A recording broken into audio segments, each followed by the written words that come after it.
welcome to Updated Autopsy Report, a podcast from Yotsumen and Friends where we replay the entire Ace Attorney series with longtime fans and newcomers. I'm your host, Ben, and with me today is Dessy. Hello. And two good friends of ours, Tiago. Yo. And Rose. Hi. Dessy and I are the longtime fans, but this time Dessy is joining Rose and Tiago as a newcomer. We hope that through both of our perspectives as we play through the series, it'll reveal new details and provide interesting commentary for a series near and dear to us. Today, we've all played Case 5 of Ace Attorney Dual Destinies, Turnabout for Tomorrow. I am going to break up the summary into two chunks here because this is a large case. Fucking dude. Mm-hmm. So, this picks up directly from the last case, as Phoenix Wright must defend Athena Sykes after she is accused of the murder of Clay Terran via the incriminating lighter. Phoenix takes Trucy with him to the Space Center where they investigate further. He realizes that this case and the previous rocket launch are connected and learns all the details of the sabotaged flight of 7 years ago from Yuri Cosmos. It seems that an international spy, the Phantom that Blackwell has been hunting for all these years, has been behind these incidents. Then, surprise, Pearl shows up to give a letter from Maya to Phoenix. Yippee! After doing some investigation into the years-old case in which Metis Sykes died, yes, Athena's mother was a roboticist at the Space Center, then bumping into the rogue Apollo, and getting berated by Aura Blackwell again, Phoenix finally leaves the Space Center, only to hear from Fulbright that a hostage situation has occurred. It seems that Aura has used her robots to take 12 people hostage, including Trucy, and demands that Athena is handed over as she believes Athena is the one who killed Metis. Phoenix instead proposes retrying the case of Metis' murder, and Aura agrees. For this informal trial, though, we need a prosecutor. And who better to fill in at a moment's notice other than Chief Prosecutor Miles Edgeworth? Yippee! The two investigate together and agree that this is crucial to ending the dark age of the law.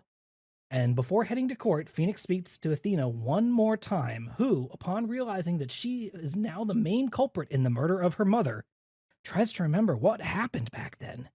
And 5 black psyche locks appear. So, that is the investigation phase. So I think we'll chat a little bit about that first before we dive into the courtroom segment of the latter half, because there's a lot going on here. There's so much. Maybe we'll get the cameos out of the way here first. Was anybody expecting Pearly to show up? God, no. But I'm delighted. Yeah, are you kidding me? Fucking ran there. That's my favorite. That's one of my favorite sidekicks. God bless her. She's so good. I'm glad she's around and we get to talk to her and we get to ask her questions. She's in the 3rd dimension now, which is like weird. She looks cute. She's like cute. 16 now. Older, Yeah, she's a high schooler. She's 17, excuse me. Yeah, 17 now. So she's in high school. Yeah, she's the protagonist. She can of her drive own a car, but she doesn't need to. I don't think her No, she'll sprint. upbringing allows her to do that. She's not Amish. She can drive a car. She's not Amish. Wait, honest to God question. Isn't Pearl Maya's sister? Did we forget about that? I feel They're like cousins. I thought they were sisters. I thought there was a twist in case 1 dash. No, sisters end up dying. Yeah.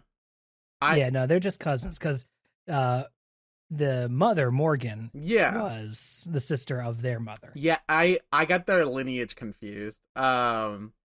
Yeah, Pearl, she's around. She's our sidekick for this case because Trucy. Well, let's see. Apollo's off being. She's not really a sidekick. She only shows up for like. I thought she was gonna sidekick for us, scenes, and then she was like, "I'm going away," and I was like, "Oh." Listen, It's really interesting. The second she shows up, though, that Phoenix also goes, yeah, and also Pearl met Apollo and Athena 2 days ago. Anyway, moving on. Yeah. Yeah, what the fuck was up with that? What the fuck up was it? Why don't I get to see that scene? Fan fiction authors, this is what you're here for. I love you. Yeah, who knows where that scene is? I don't know. Could be anywhere. Phoenix was feeling down and out because his two favorite. What do you mean? Rose put it together. Rose what I was alluding to, I think. What did Rose put together? I don't have it. What is it, Rose? Ben was making allusions to a scene that should have happened in the game, but is not there. Okay. And perhaps it will appear yet to play. DLC. Yeah. Okay, I think I get it. All right, I'm with it. That's really weird timing. Sorry. All right. So I wanted to say that Phoenix was feeling really sad that he lost his two fellow lawyers, Apollo to his inner rage, and Athena to possible guilt, and he's feeling really sad. And then he read a letter from the OG sidekick Maya Fey, and I thought that letter was really every time sweet. I hesitate too. I'm like, wait, am I doing this back? Yeah, I know. I it's Maya. Those are really close. Yeah. I thought that was really cute. Yeah, and she did a little doodle on the note too, just like she did when she drew on the card during the kidnapping from Game 2. A parallel, if you will. Yeah, she draws the same little doodle of Phoenix. What is art but consistently drawing the same thing over and over again? Is that? I mean, there's other interpretations. You know what? I don't know if I'm smart enough to have it. I am. Art's everything. Fair enough, Rose.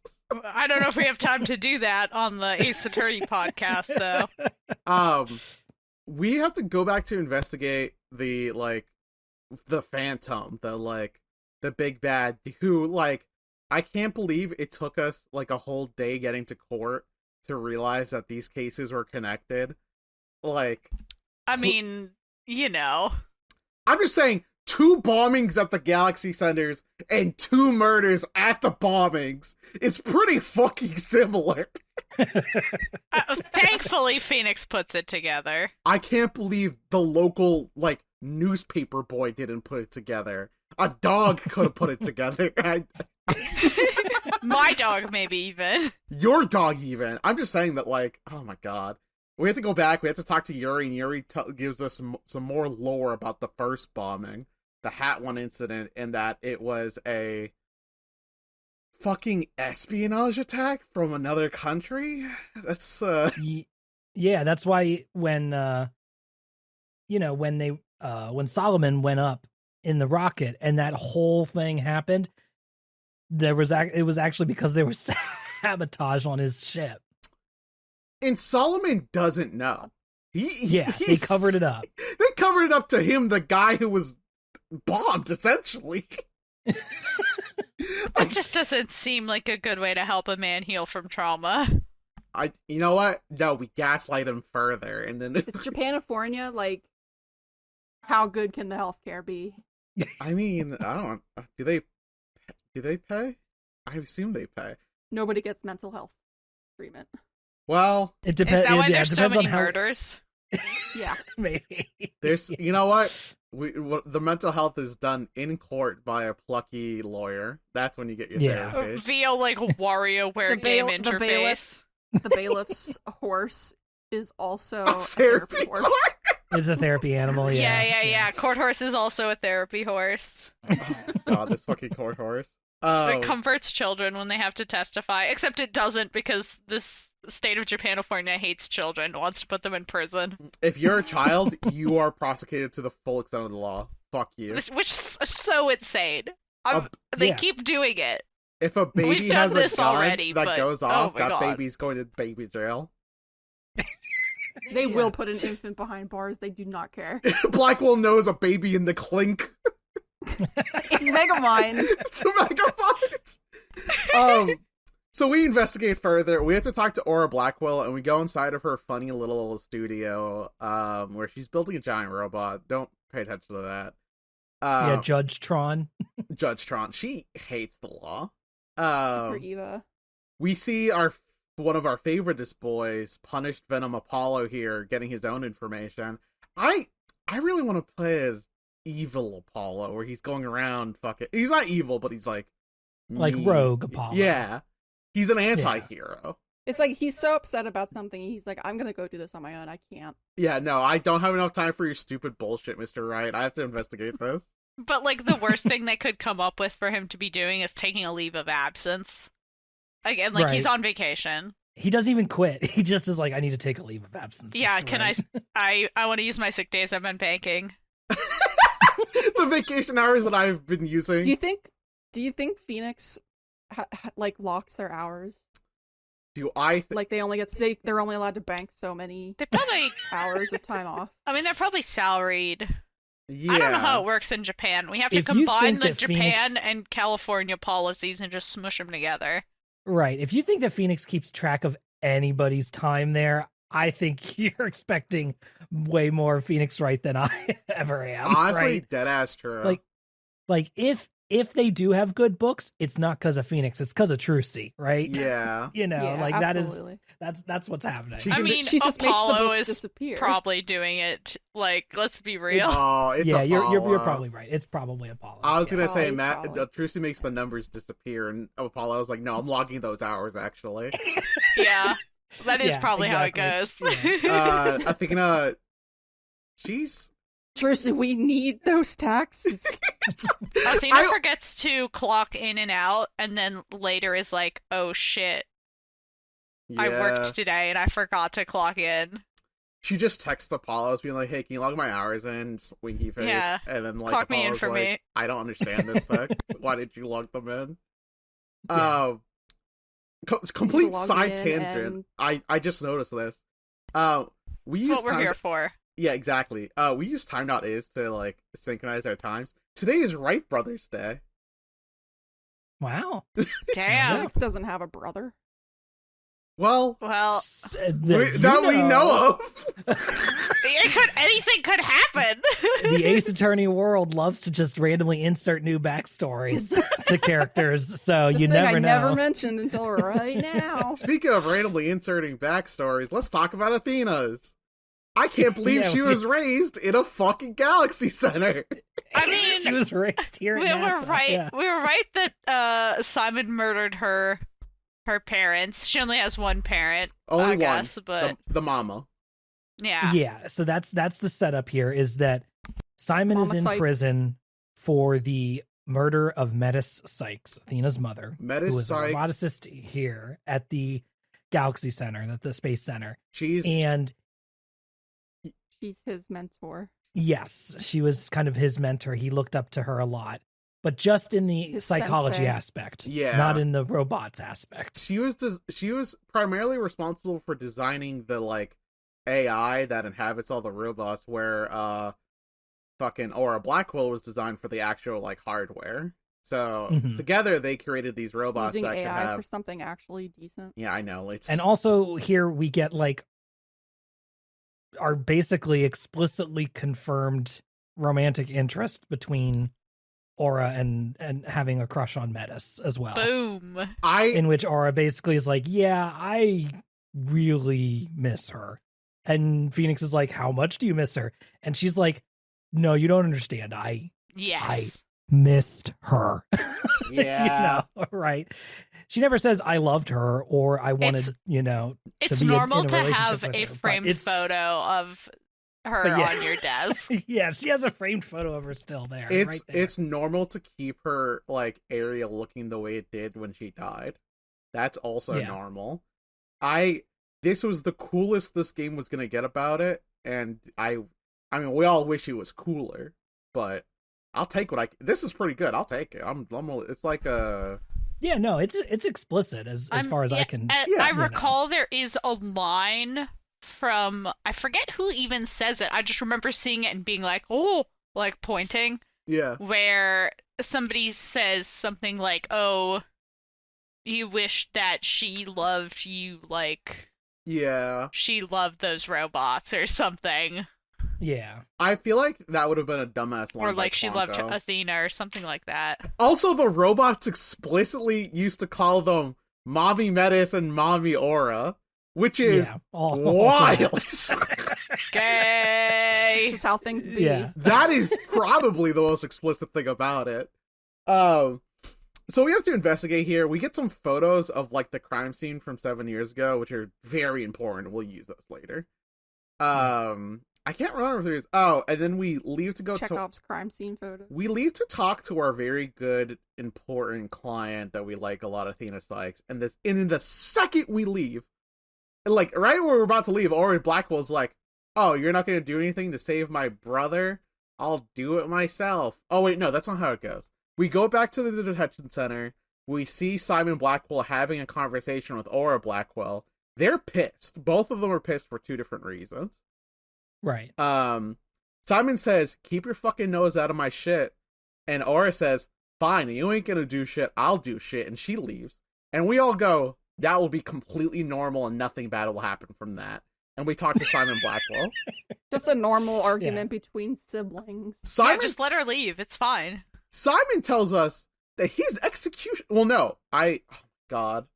It's been a while since I played this. Simon doesn't tell us. You try to ask Simon some questions, and he says, "Go fuck yourself and eat shit," and he leaves. Yeah. He does leave. It's because it is not made explicitly clear right this second, but if you have been paying attention, you know what's happening. This man's getting executed tomorrow. Tomorrow. We love the death sentence in Japanifornia. Yeah. We have it all the time. Everybody gets one. He does keep saying that he literally just like slashed a woman's chest open. Yeah. Yeah. I mean, and again, it's really funny. It's been 7 years that he's been on death row, and now he's getting executed. Wasted no time taking what's her name out of the picture. Originally, some of the other from case 3, Phoenix's Dahlia. Dahlia. Dahlia got Dahlia. it. Listen, Dahlia needs to get it that second. She was a menace. She was not going to stop. I mean, it is that typical. happened within the year, you know? Which is kind of unusual, actually. Typically, people are on death row for a very long time, which is good. I mean, obviously, it's bad. question mark, yeah. But, because, false convictions are real, and they happen. And the death penalty is bad and wrong. And you only get like $140 a day if you're wrongly convicted. Yeah. Oh yeah, it's all fucking garbage. It's a pittance. Mm-hmm. It is quite literally a pittance. So we talk to Simon. He tells us to fuck off. Is this where we find out about his execution from Bobby? Yes, Bobby tells us. Bobby reveals it to Bobby us. Blabbermouth. And then goes, "Oops, I'm sorry." Oops, I'm sorry. And then he puts his fingers in his cheeks and he like twirls them a little bit and he gives us a little smile. And then we find out about something naughty happening at the Yaxis. I'm gonna stop talking like this. Don't say it like that. Don't say it like that. Yeah. All right. But Aura has decided to use all of her robots to literally kidnap people and take them hostage inside the center. And she says, "I'm going to kill these people if you don't hand Athena Sykes over to me." She's going to kill the hostages. One of our favorite hostages, Tracy Wright, is there. And Phoenix goes, "That's my fucking daughter. What the hell?" Yeah. And Aura's like, "Cool, do you like her?" Like, also, I'll like start your daughter killing her first. Like, I love it because they imply that like we head over to the Galaxy Center to look, right? We see the robot, and we see the robot grow horns like Aura Blackwell's hairstyle, and then we go, "Who could have done it? Who could it be?" No one knows. I know they do play the actual story bit here itself. They play vague, right? Yeah. They're like, "Oh, I don't know who could have taken these people hostage." It's Aura. It's Aura. You can tell instantly. I love how Bobby's here and he's like, "Oh no, how do I protect the people?" And then Phoenix Wright says, "Don't give in to her demands, but also don't fuck around." You know what I mean? I'm a lawyer. I'll handle this hostage negotiation. Yeah, I'm the best bluffer in the world. Let me at her. I mean, fair. Here's the thing. It worked. His bluff works. Yeah. He's like, so what if we just did that trial again? If And Aura's like, well, let me call somebody. I know somebody who could help set this up. And it's like, do you? it's kind of crazy. But apparently oh no, she there's does. no courtroom to use. Well, no. Oh, of course. Right yeah. before we get to the courtroom, they're like, who's going to be the prosecutor? And we see Bespeckled. We have a cutscene for this. We see his office. First we see the red sports car. Yes. We see The like fucking sports car. we see like a fucking cutscene of his office and all the shit he has, the fucking Silver Samurai, his chessboard, The Silver Samurai? His gay chessboard. the Steel Samurai. Is it the Steel Samurai? It is the Steel Samurai. Steel Steel Samurai. Yeah. And his chest set, his tea. He's drinking his tea. He's on the phone and And, he's like, yeah. I'll be right there. And then vroom! And he goes down to his red sports car down to the scene. And we see Bespeckled Miles Edgeworth, chief prosecutor. With reading glasses. His eyesight went bad when he realized he had to look at a lot of salaries. Yeah. I think he was doing that already, though. He loved True. doing that. But yeah, Miles Edgeworth, a little bit older, a little bit, he's got his glasses on and he's got like a fancy tailcoat now on his jacket. We find out that he is not only responsible for like reinstating Phoenix Wright, but specifically asked him to come back because he thinks that did he know about the He wants to usher in the not dark age. he wants to clear the Yeah. the bright age of the law because Yeah. Phoenix's false accusation of fabricating evidence and the arrest Wavering hand. hands False. and the accusation and conviction of Blackwell kickstarts the black age of the law. Yeah, so if we get Phoenix back and undo Blackwell's conviction, everything's Gucci. You know what I think? I Yeah? think this is Manfred von Karma erasure.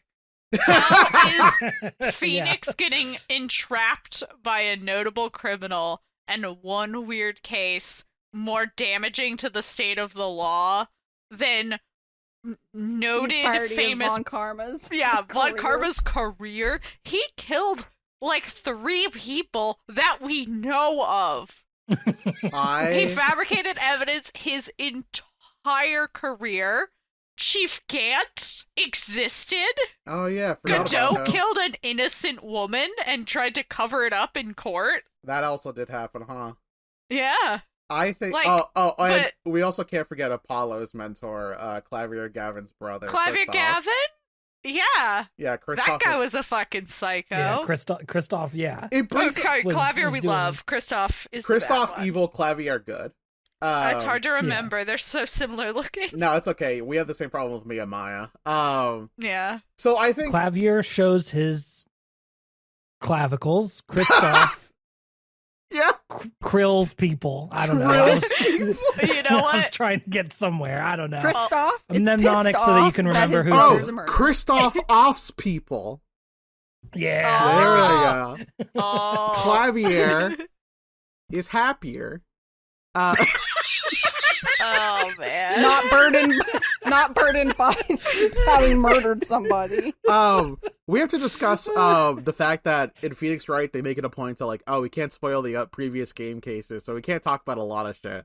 So I know. don't talk about Manfred, don't talk about Christoph, don't talk about all the other people who convicted. It was just Phoenix and Just- Simon. I think if you could pinpoint something that kicked off the dark age of the law, it would be Manfred von Karma and Chief Gant. Like, That's interesting, Rose. However, it doesn't matter. Happened in a different game. Happened in a different game, didn't happen in this one. bullshit. We'll say Questionable that writing. Manfred von Karma and Christoph Gavin both built the pedestal upon which the Dark Age. Of Yeah, the they Law were the dim arose. age of the law. It wasn't dark yet. Yeah, it was like the dusk age. No, real talk though. The I fact think that I'm right. Manfred von Karma walked the earth, and that was like sin itself. Yeah, like that alone would be like huge.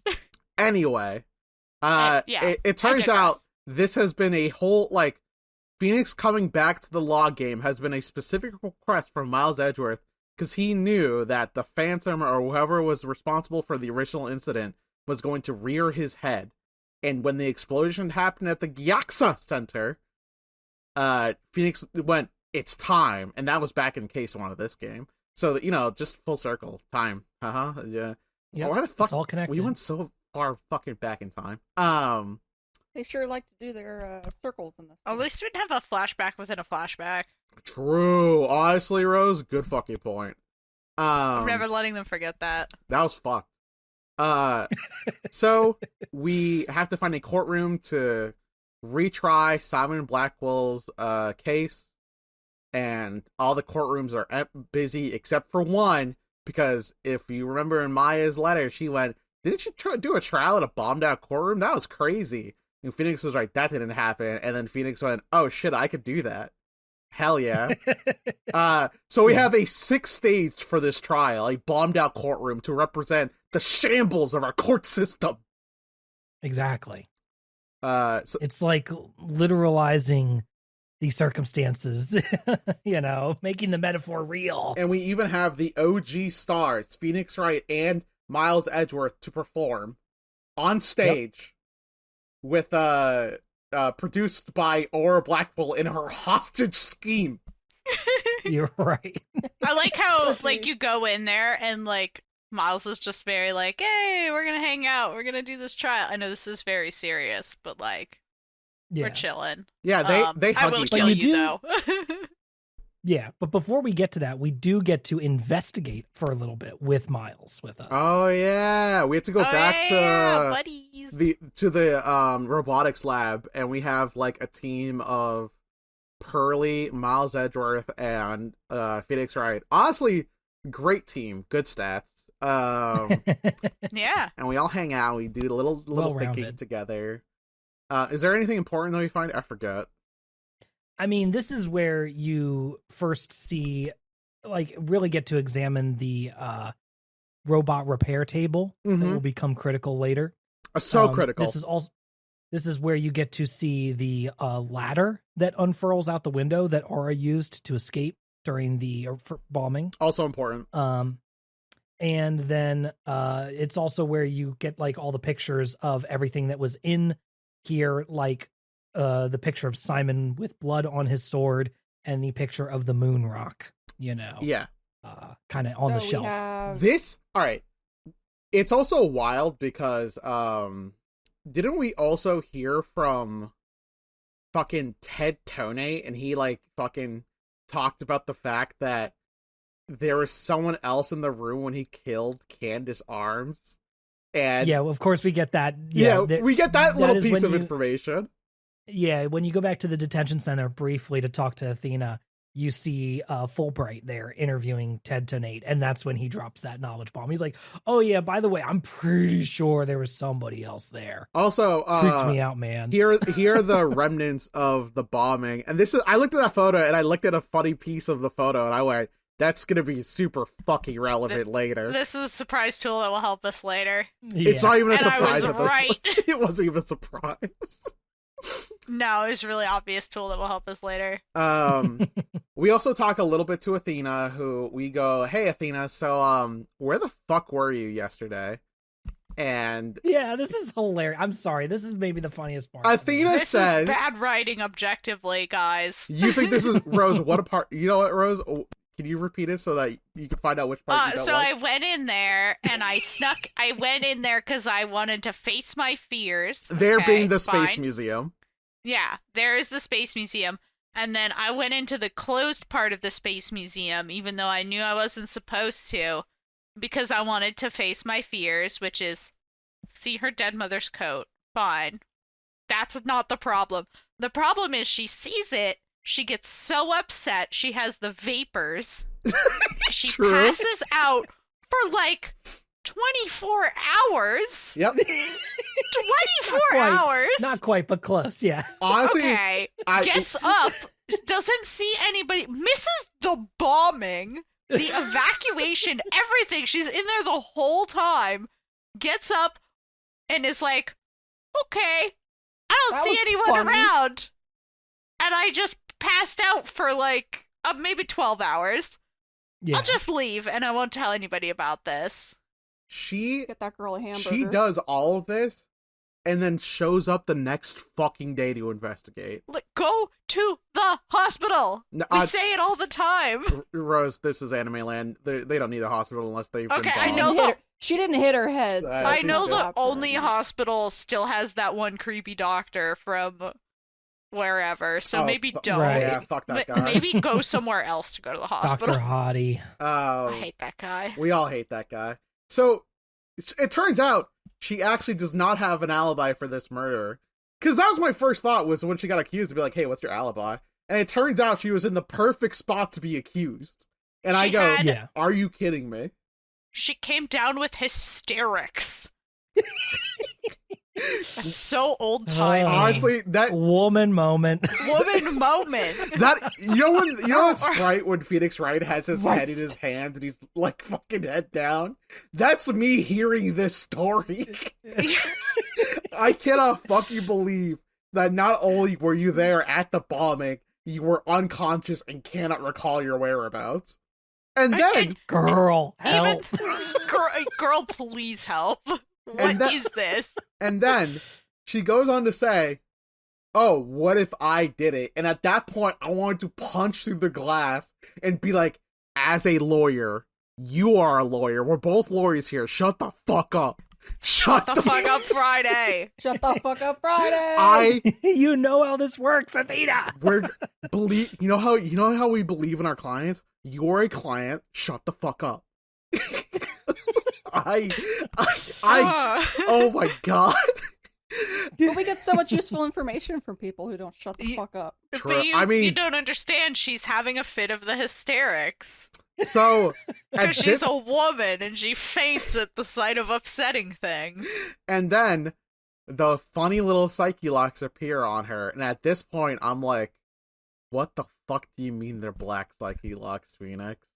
And then Pearly conveniently here goes, "Oh, I can explain this actually." And I was just That like, would have "Where been convenient earlier, Pearl. So here's the thing: is I actually don't like this because I like not knowing what the black psyche locks. I think we all unanimously agree on Yeah, that. I agree also. okay, they're I said this on the Let's Play in that after they showed up, I was like, I do not like them showing up a second time. And then Pearl explaining them as being a subconscious thing, Yeah. right? yeah. That she doesn't realize she's hiding a secret from herself. It was way more entertaining when we didn't know why those fucking black psyche locks showed up on Kristoff, right? That was so much Yeah. more interesting and terrifying about what he could have had hiding beneath the surface. And the fact that we don't find out is amazing. The fact that now we have to use them again and then go, well, it's just like subconscious trauma that she can't recall anymore. It's like, well, I like tried to work through this. In I the feel like Let's there's Play. another way it could have been done other than reusing something that was... yeah. Right. Yeah, It's like, like, so we want to do unique. blue psyche locks or green psyche locks? No. Or one What- big psyche lock. Right. or Yeah, what about 'cause just we like didn't regular solve- psyche locks, but a whole bunch of chains, We extra didn't chains solve or something? multiple problems. We just, Something. yeah. I don't know. Yeah, it would have been nice to have some alternative than bringing Yeah. them back because I feel like it does lessen their impact Yeah. now. All right. I'm glad we all agree on that. Yeah. Yeah. It's the kind of thing I only want to see once per game, and I don't want them to break. Yeah, exactly. So I don't want them to. so- They shouldn't be breakable. Pearly says they're Like, there is no way on this green earth that black psyche locks could be opened. Like, it's such a... the idea of them being, like, such a deeply held secret that no one would... They would never give that information up to anybody. Mhm. Yeah. So, of course, Pearly explains them and then tells us how to break it. Right. She goes, they're subconscious. Not even the person who has them knows about it.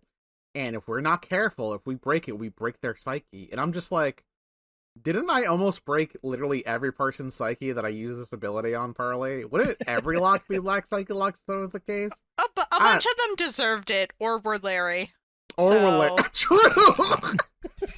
I'm just saying that, Larry like, deserves it. Larry, honestly, if Larry broke and became different, that would have been fine.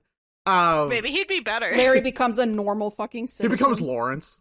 I can fix him. Lawrence. I kind of miss Lawrence. I mean, At least he had a job, sort of. Yeah. Artist. So of course, Athena does the animation where she like hugs herself and she like holds herself and her widget's blank and her eyes are like no pupils, and we go, all right, well, I guess we're gonna go defend you in court, Athena. So Got, like, a fucking get it together. 40-yard stare. We like fucking slap her on the back and be like, let's go to court. So we go out to the bombed out courtroom in which that we begin the trial. The rest of the case is going to now be the trial. There's a lot of trial. We discuss. Would you like me to get to the summary for that? We or did better you have something summary. you want to No, say I think before I summary? gotta take a sip. I'm glad that you're gonna break your throat doing this because that's so much fucking shit that happens here. I Well, know. again, I probably this sound is a awful because summary. I was at work all day. Ben sat talking. down earlier and was like, "This is my short summary," and it's like a whole page of text. I'm doing my best here, and I'm going to skip over a lot of details.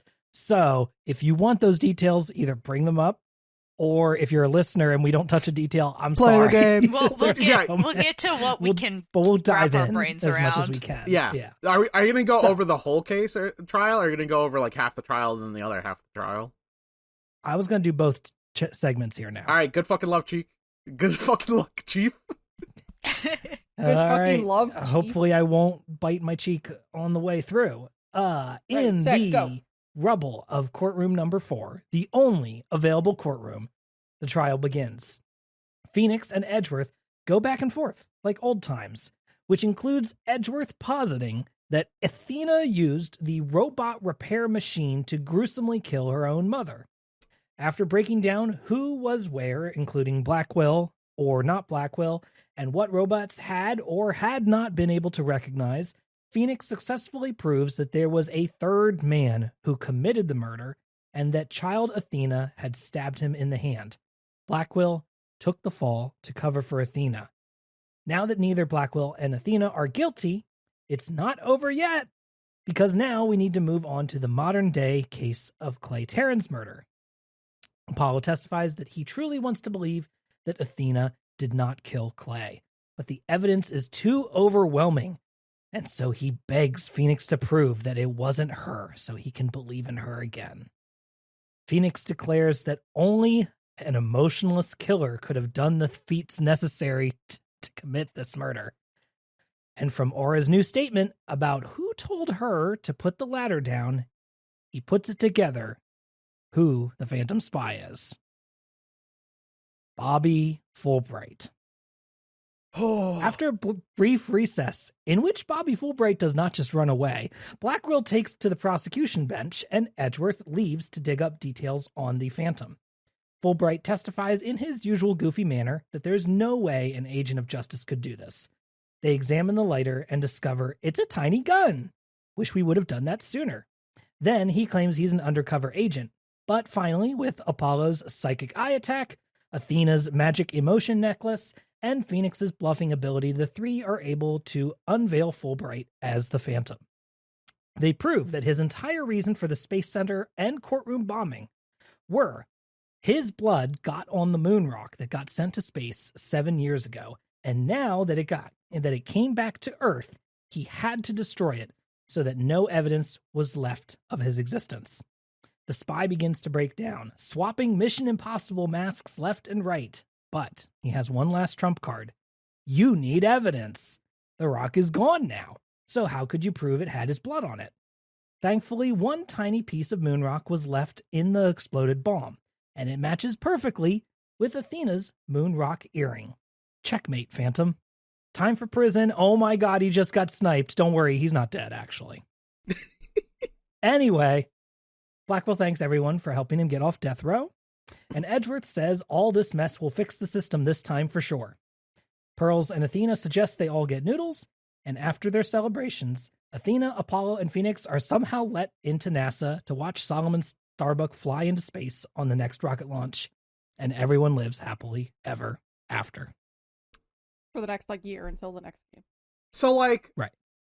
What the fuck? All right, so let's start with the first half of the trial, because the trial is broken up into two parts. the first half Right. of the trial is simply proving that Simon Blackwell is not the killer. That is our main objective. But we as Phoenix are, of course, are like, we also must prove that it's not Athena. And Miles is like, well, I am the prosecutor here, and my entire purpose is to clash with whatever you're believing. It's like, we must clash to find the truth. I have to challenge all of your assumptions, basically. Yeah. Right. So he goes on to be like, even though I don't believe it's Athena, the evidence surmounts, like, the evidence is pointing at her, so we must discuss that. Evidence is everything. Simon spends a long time going, I'm not saying shit. I'm not showing my emotions. Fuck you, Phoenix. Simon knows what day it is. Simon, And it's Shut the Fuck Up Friday. he is so goddamn aware. We as Phoenix, break down his testimony. We use evidence. At a certain point, Athena goes, I want to save Simon, even if it's at the cost of my own conviction. I will use my psychoanalysis on him. And he's like, hey, please don't do that. Hey. That's specifically the thing I'm trying to prevent. The last thing I want is for you to know what I saw, Athena. Please, for the love of God, shut the fuck up. And Athena goes, no.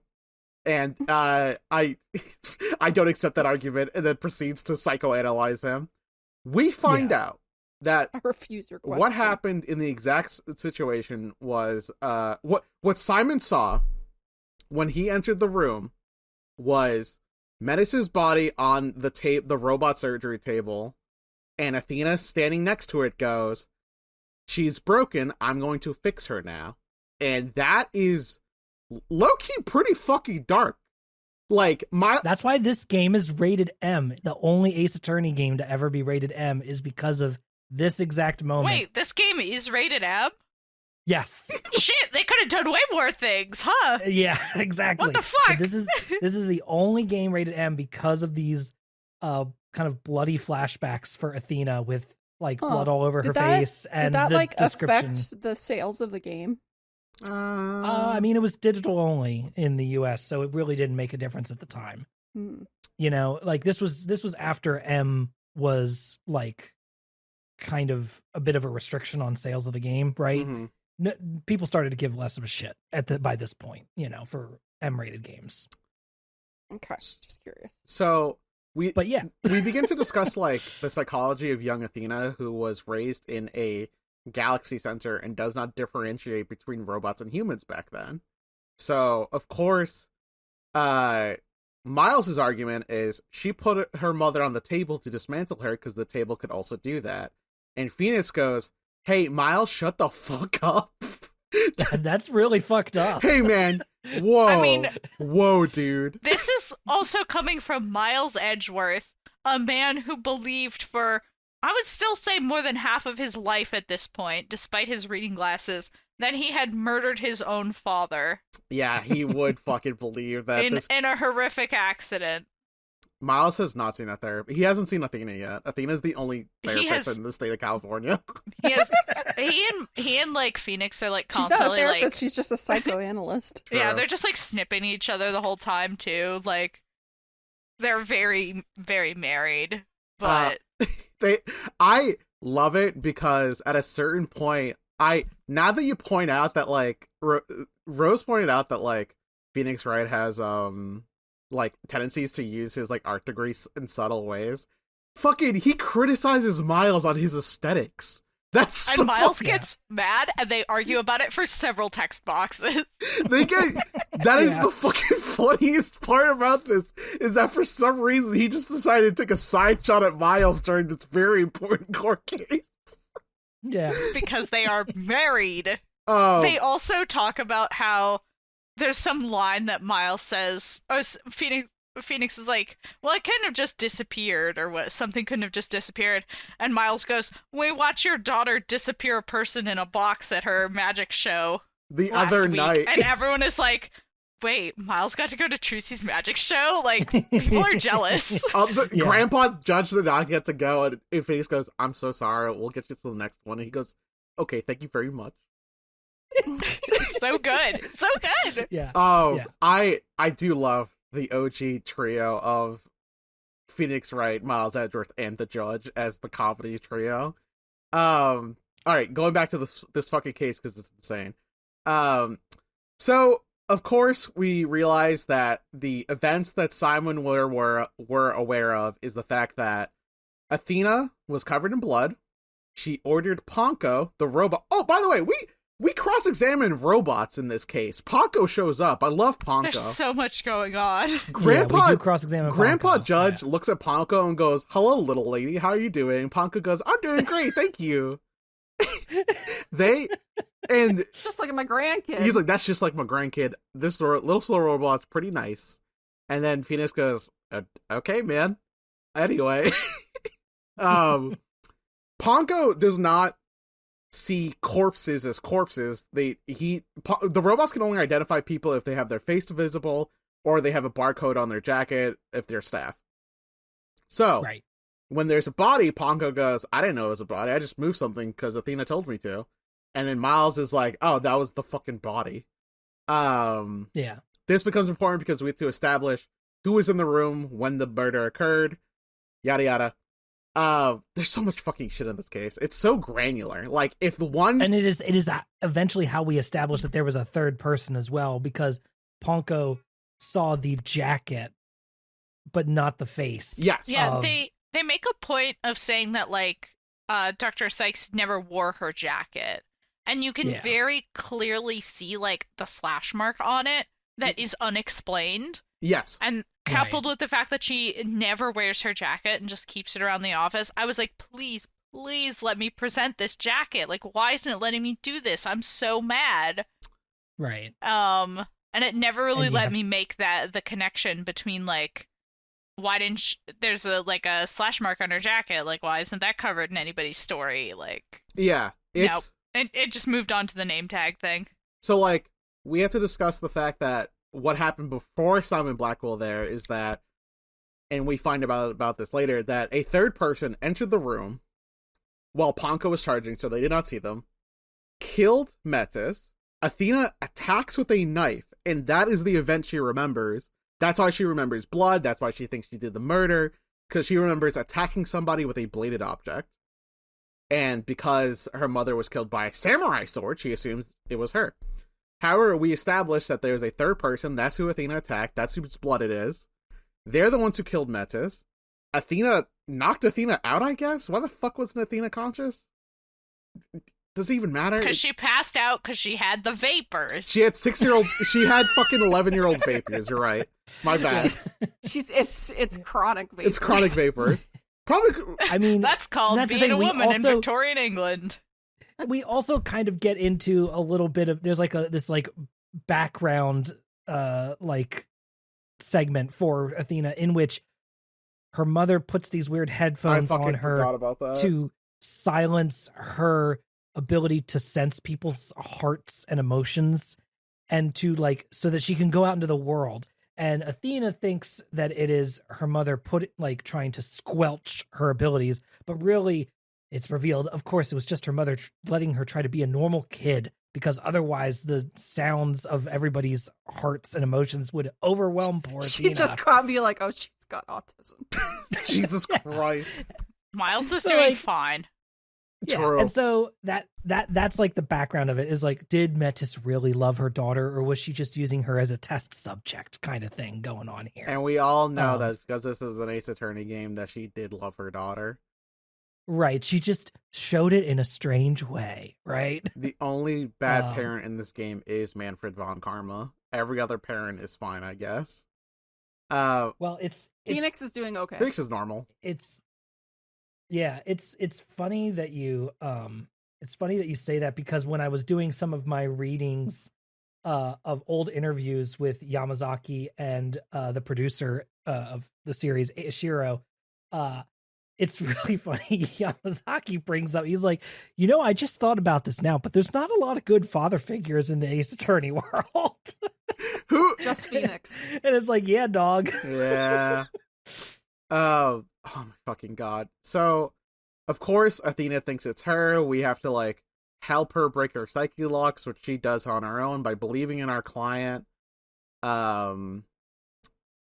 Yeah, so what happens is that we manage to get Simon Blackwell off the hook. And it is at this point, as we're about to declare everyone innocent, that Apollo Justice comes out of nowhere and goes, I still indict Athena Sykes because I have doubt in my heart. And then we like cut here and go to the second half of the case. And boy, how first they take his fucking game, and then they do this to him. It's not even over yet. The second half of this fucking trial, we have to like figure out Athena or who really. We have to figure out if Athena really did it, and who the third person is. Because if Athena didn't do it, it was a third person. Fucking right. Apollo Justice goes, listen, I knew when I was talking to Athena about this case, my bracelet was acting up. My psycho eye attack, it triggered. Okay, I did an ocular pat down, and Athena did look like she was hiding something. So I covered ocular patch. So I covered my eye, and that's why I had this sick ass eye patch. And everyone, which is like not terrible. It's like a logical reason. I guess the eye patch is weird. Yeah, it's a logical reason for him to do it because this is the kind of anime bullshit that I'm a little bit okay with, right? Yeah, I kind of like the idea of Apollo going like, my own friend is lying to me or hiding something from me for some reason, and I need to just put that behind me and put my head down and keep working for now. So I'm going to cover up my eye so it doesn't keep bothering me. Right? I won't be able to see that she's lying to me. Even instead though of talking to her. Seemingly doesn't. What she's lying about, she doesn't realize. She some of the stuff she doesn't realize she's lying about, right? Yeah. So Apollo goes, I want to believe in her so bad, but I still have doubt. Phoenix Wright cross-examined me and proved my theory isn't correct. And Phoenix goes, okay, yeah, sure, thanks, idiot. Now I gotta fucking be here longer. Phoenix needs to clock out. He is working overtime. Phoenix lives being a lawyer. That's just, he doesn't, there's no point where he's not lawyering anymore. Like once he did all of his non-lawyer stuff when he lost his license the first time. He did all his drinking and playing Wu-Tang Clan back at the club, and now he's back at the court. Yeah. Okay, so we disprove a lot of Apollo's theories by going, hey man, dead ass, you weren't there. Like, you don't know, man. Yeah, this is one of the first times we ever get to, as the defense, go, yeah, and prove it. Yeah, and? What's your theory, bro? Prove it. And that's conjecture. We use evidence to disprove his theory. I forget what his theory even was, but at this point, I was just like, it's cool that we're cross-examining Apollo Justice. I really wish that this was, like, low-key written better, because I feel like his reasoning, his motivation is kind of dumb. Because he goes, I want to believe in Athena, but I still... First they take his game, and then they make him stupid. They make him stupid? Okay, he was already stupid, but we loved him. He's not stupid. He's book smart. He's not... He's the only lawyer who does lawyer stuff. Yeah, but come on, we all know deep down he's bluffing too. Like, he's on the... That's just being a lawyer. Exactly. Yeah, I've been in his head. I think he is probably the book smartest of all three of them, like, obviously. True. Athena actually went to fucking school to be a lawyer. Everyone else just wants to be fucking school to chase boys. It's so true. Well, you know what, low-key, I guess that is Athena's reasoning, because this entire time Athena was trying to save Simon Blackwell, so, you know, whatever. Yeah, in this case, Boys is just like her old babysitter who got convicted for murder to save her. True. Right. So, after we disprove Apollo's theory, he goes, okay, I'm on your side now, and just like sidles up next to you, and I go, Apollo, if it weren't for the fact that the judge was right there, I'd slash you down myself. Slap your shit. You wouldn't be able to. I'd jump in front of you and clasp the sword between my two palms. Also, once we so like, we have to think about like, alright, so we then have to talk about how... Because the whole point of Apollo's case, now that I remember, is that she was the only person who was seen leaving the Space Museum, and you are the one who proved that the Space Museum was the only exit. You must prove another exit. And Phoenix Wright goes, okay, fine then, moron. Here's how he did it. Alright, he jumped out the fucking window. Yeah, and this is when Phoenix is like, so what if somebody jumped out of the hallway door when the buildings were rotating at the Space Center? And they leapt out like a cool-ass spy, and they grabbed on to the ladder that was hanging out the window and slid down it. And we're like, phew. and then landed on the ground, and it was cool. And Edward's like, that's insane. That's like 20 fucking feet, dude. Only an emotionless killer could do that. And Phoenix is like, good thing I have papers that say an emotionless killer exists. Yay! Courtesy of Simon Blackwell, who's been holding on to these documents for 7 years. He smuggled them into prison into the with clink. his bird. So his bird did it for him. we find Bird. out that Simon Blackwell has been chasing the Phantom 7+ years ago. That's the reason he decided to talk to Metis, was to draw up a psychological profile on the Phantom. And we find out that the Phantom does not experience regular emotions. And then Phoenix Wright goes, all right, well, clearly he's a badass motherfucker. All right. So clearly he could have done it. Everyone goes, I guess, man. Wow. Wowee. That isn't the stupidest thing you've said in this court. So therefore, This is theoretically possible. it's Thank you. possible. So Phoenix then has a brain blast and goes, all right, the fucking spy must have known the ladder was going to be there. The only person who knew, there are two people who knew for sure that the ladder is going to be there. The person who put it up, Aura Blackwell, and the person who told Aura Blackwell to do it. And it is at this moment, I said out loud to myself in my own room, oh, fuck, it's Bobby? I know, that's what I said when we got through the playthrough. I'm like, oh my god, I want to know what Tiago It's thinks. Bobby, baby. This is quite possibly, like, Phoenix Wright, Ace Attorney series does twists, okay? This is a mystery game, we have twists. This is probably the twist that made me go, holy fucking shit, this is actually a sick-ass twist. Because it's Bobby goddamn Blackwell, human cartoon. Bobby. Tiago and I's favorite boy. Tiago and I's favorite... Wait, I'm Tiago. Rose and I's favorite boy.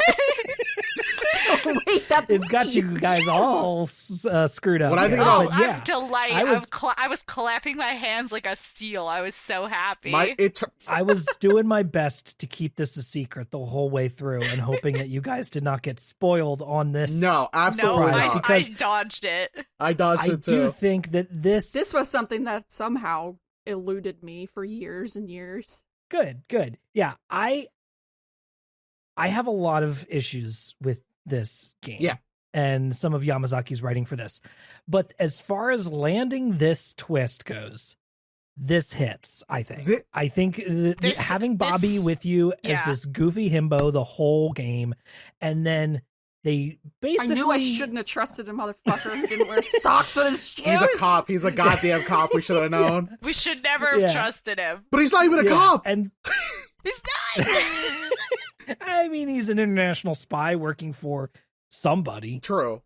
And yes, they go out of their way to not reveal who he's working for or even like who he is underneath, right? They never show his real face and they preserve that mystery, and I commend them for their restraint in that aspect. Dude, thank fucking God. I was really afraid that during his breakdown we're going to see a pencil-necked idiot behind that mask. I didn't want to know.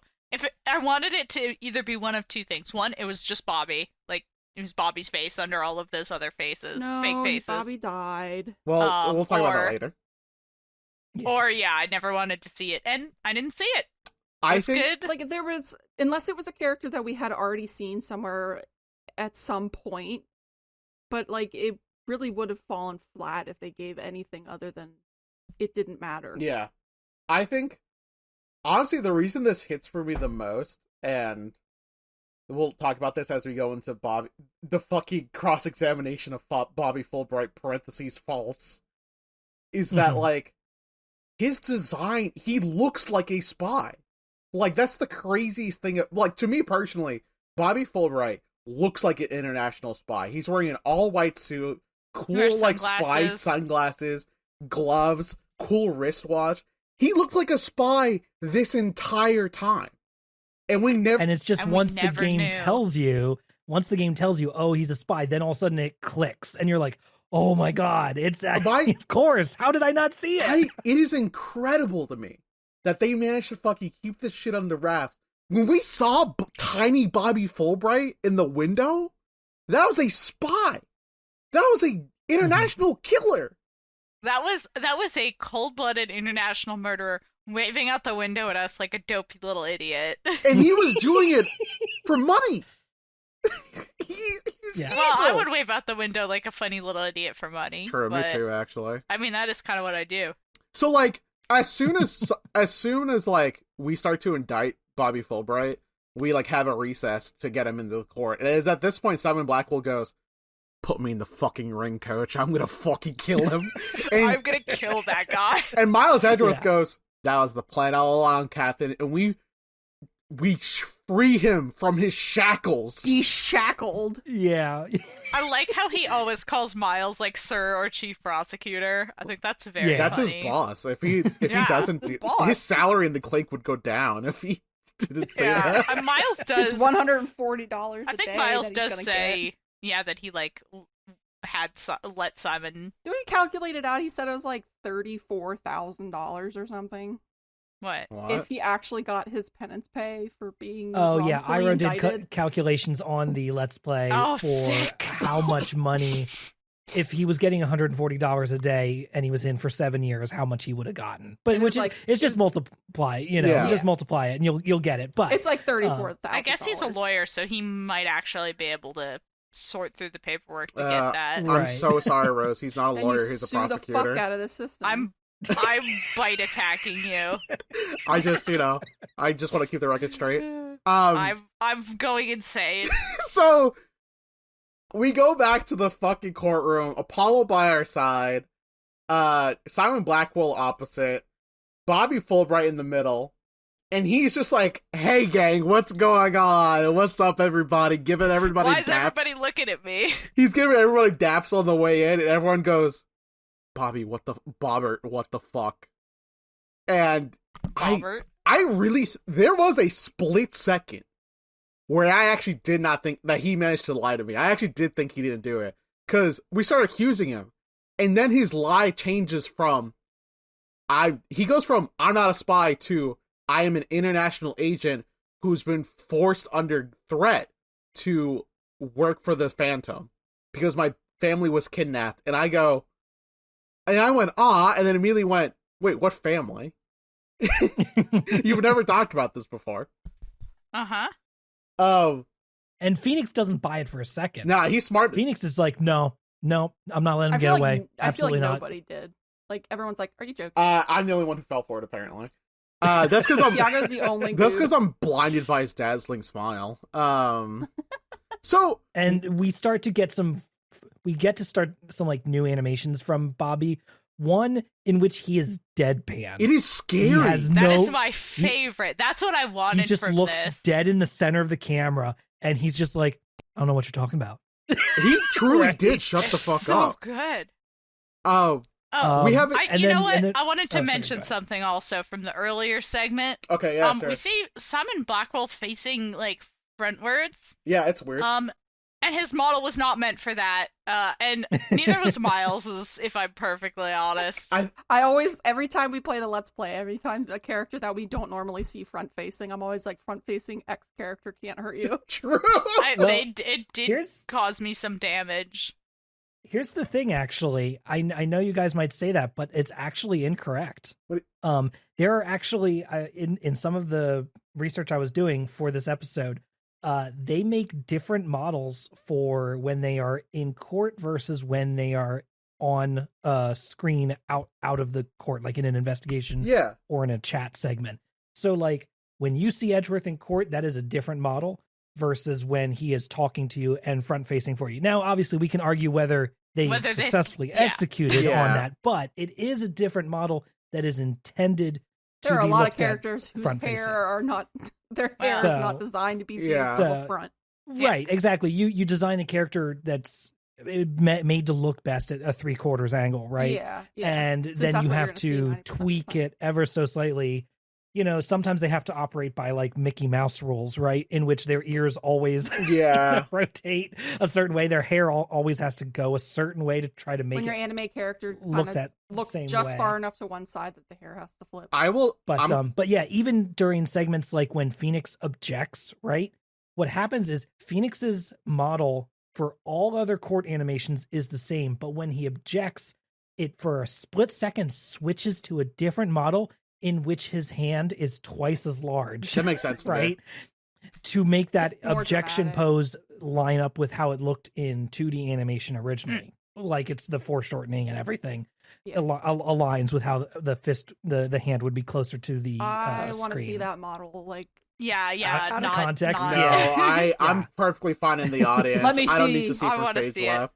See, that makes sense. Front-facing Simon Blackwell does not make sense. Get him out of here. I think both Simon and Miles need to be wider, like footballers. Like they need to look like that fucking Twitter artist who draws like every fucking person with the widest ass fucking shoulders. literally like the size of a fucking country, and then their teeny tiny little That's head. what they I look mean, like. I feel like Simon should have big shoulders too, right? Like he works out. He's I also guess. a samurai. Like he's clink? trying to dress like a Ronin, so like it makes sense that he's like wide as fuck. At least he's got shoulder pads in. True. There's a moment where Bobby Fulbright goes, "You believe me, right, Simon?" And Simon goes, "Okay, little doggy, sure, I believe you. Bark, bark, idiot." And he goes, "Bark, bark, we're friends." And then Simon goes, "All right, Phoenix, kill him now. Strike, strike, strike." yeah. He like puts a blade in fucking Phoenix Wright's hand. Swing, swing. Oh my god, I think the wildest animation as well is that Bobby then begins to fidget with his watch, and you find out that it's a spy gadget, and he like whips out a blade from it and almost slashes us. And I'm like, whoa, he actually has a weapon. He does the hacking thing first, right? Yes. Yeah, he also has the hacking animation as well, right? With his glasses and the little blue lines coming up on it. He hacks. Like he's hacking with his watch. He hacks widgets so that Athena cannot psychoanalyze him. That's... And then Taka comes in and starts harassing Bobby. So that he Anti-technology Taka. Well, Taka's also Simon allows Apollo to use the cycle eye attack, which is very gracious of him, and he's like, it's cheating. And Apollo actually goes, no, it's not. I am this is a physical ability I have. You could do it too if you tried hard enough, sucker. No, he can't. Phoenix? Apollo's an X-Man, and Simon isn't. Rose, I'm so mad because I was trying to get to that joke so quickly, but you were faster on the draw. Clambering over each other trying to get to the joke. Like the fucking zombies in World War Z. I was trying to be like, welcome to Phoenix Wright's, an agency for gifted lawyers. We have Cyclops, Apollo Justice, we have, Telepath, fucking Athena Sykes. We have Maya Faye and Pearly as the Ghost Girls. Pearl also has super strength and speed. True, she's the beast. She's beasts. And also, Phoenix can survive potentially life-threatening situations simply by surviving. Like falling off the top of a bridge. Honestly, I do think X-Men Lawyer would go pretty fucking hard as a game. I think. Yeah, Miles. Honestly, Miles. Phoenix survives a lot of injuries. Isn't the Beast a lawyer or something? No, Dr. Hank McCoy is not a scientist. lawyer. He's a scientist. My bad. I don't know my X-Men. I know lore. some X-Men lore, but not a lot. But what I'm saying here is that I think X-Men Law and Order goes so fucking hard, actually. Imagine having to prosecute fucking, one of the fucking Toad. You know what I mean? Like, we have to Well, what I'll do, Tiago, is I'll hook you up with Kevin Feige. So Yeah! you can give him your pitch, okay? It's pronounced There we Feige? Feige? Yeah, Kevin Feige. I thought it was Phage. I don't believe so. Okay. That's how I've heard it said before. I've never heard anyone Call me out, say I suppose, if I'm wrong. But on the other hand, I don't respect Kevin Feige enough to say It doesn't matter. Fuck it. correctly if I've done it wrong. So Anyway, Nobody tell us. we have to. But yes, Bobby whips his spy like he's got his razor wire coming out of his watch and whips that around too, which It's like is a little really grappling fun. hook. Yeah. He uses his watch as a helicopter Which he to try uses to grab stuff. He uses to fly away. The breakdown of Bobby And then he Fulbright. goes, come back here! And he goes, okay, and comes back. He was too afraid of the court horse. He couldn't get away. He doesn't trust You horses. can't escape when there's enemies nearby. So Yeah.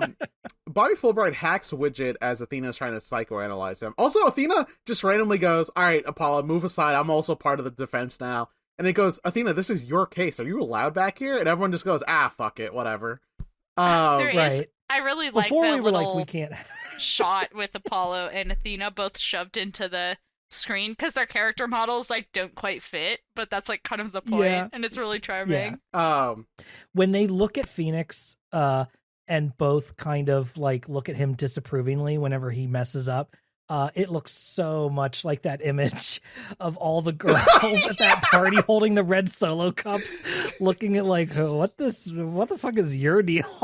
Oh, that's So so cringe, Mr. fucking Wright. good. Yeah, Mr. Wright, you're cringe. So like, we end up using the skills of everyone here. We use Apollo's Justice Optic Bobby Blast, Fulbright. his psychic eye attack. We use the psychoanalyzation of Athena. After Widget is hacked, the minigame goes crazy. And like all the emotions light up at different flickering speeds, and we're supposed to figure out which one is consistent. And it is only when he is afraid of his identity coming out. And everyone goes, Right. Why are you afraid of your identity, Bobby Fulbright? And he goes, shut up. And then Miles Edgeworth comes in from the fucking top rope and goes, that ain't Bobby Fulbright. Bobby Fulbright died a year ago. Who the hell is that? Yeah. He rips off. He took over Bobby's identity. He rips off his face gets. He starts to attack, and then his face gets slashed, right? Simon Blackwell uses.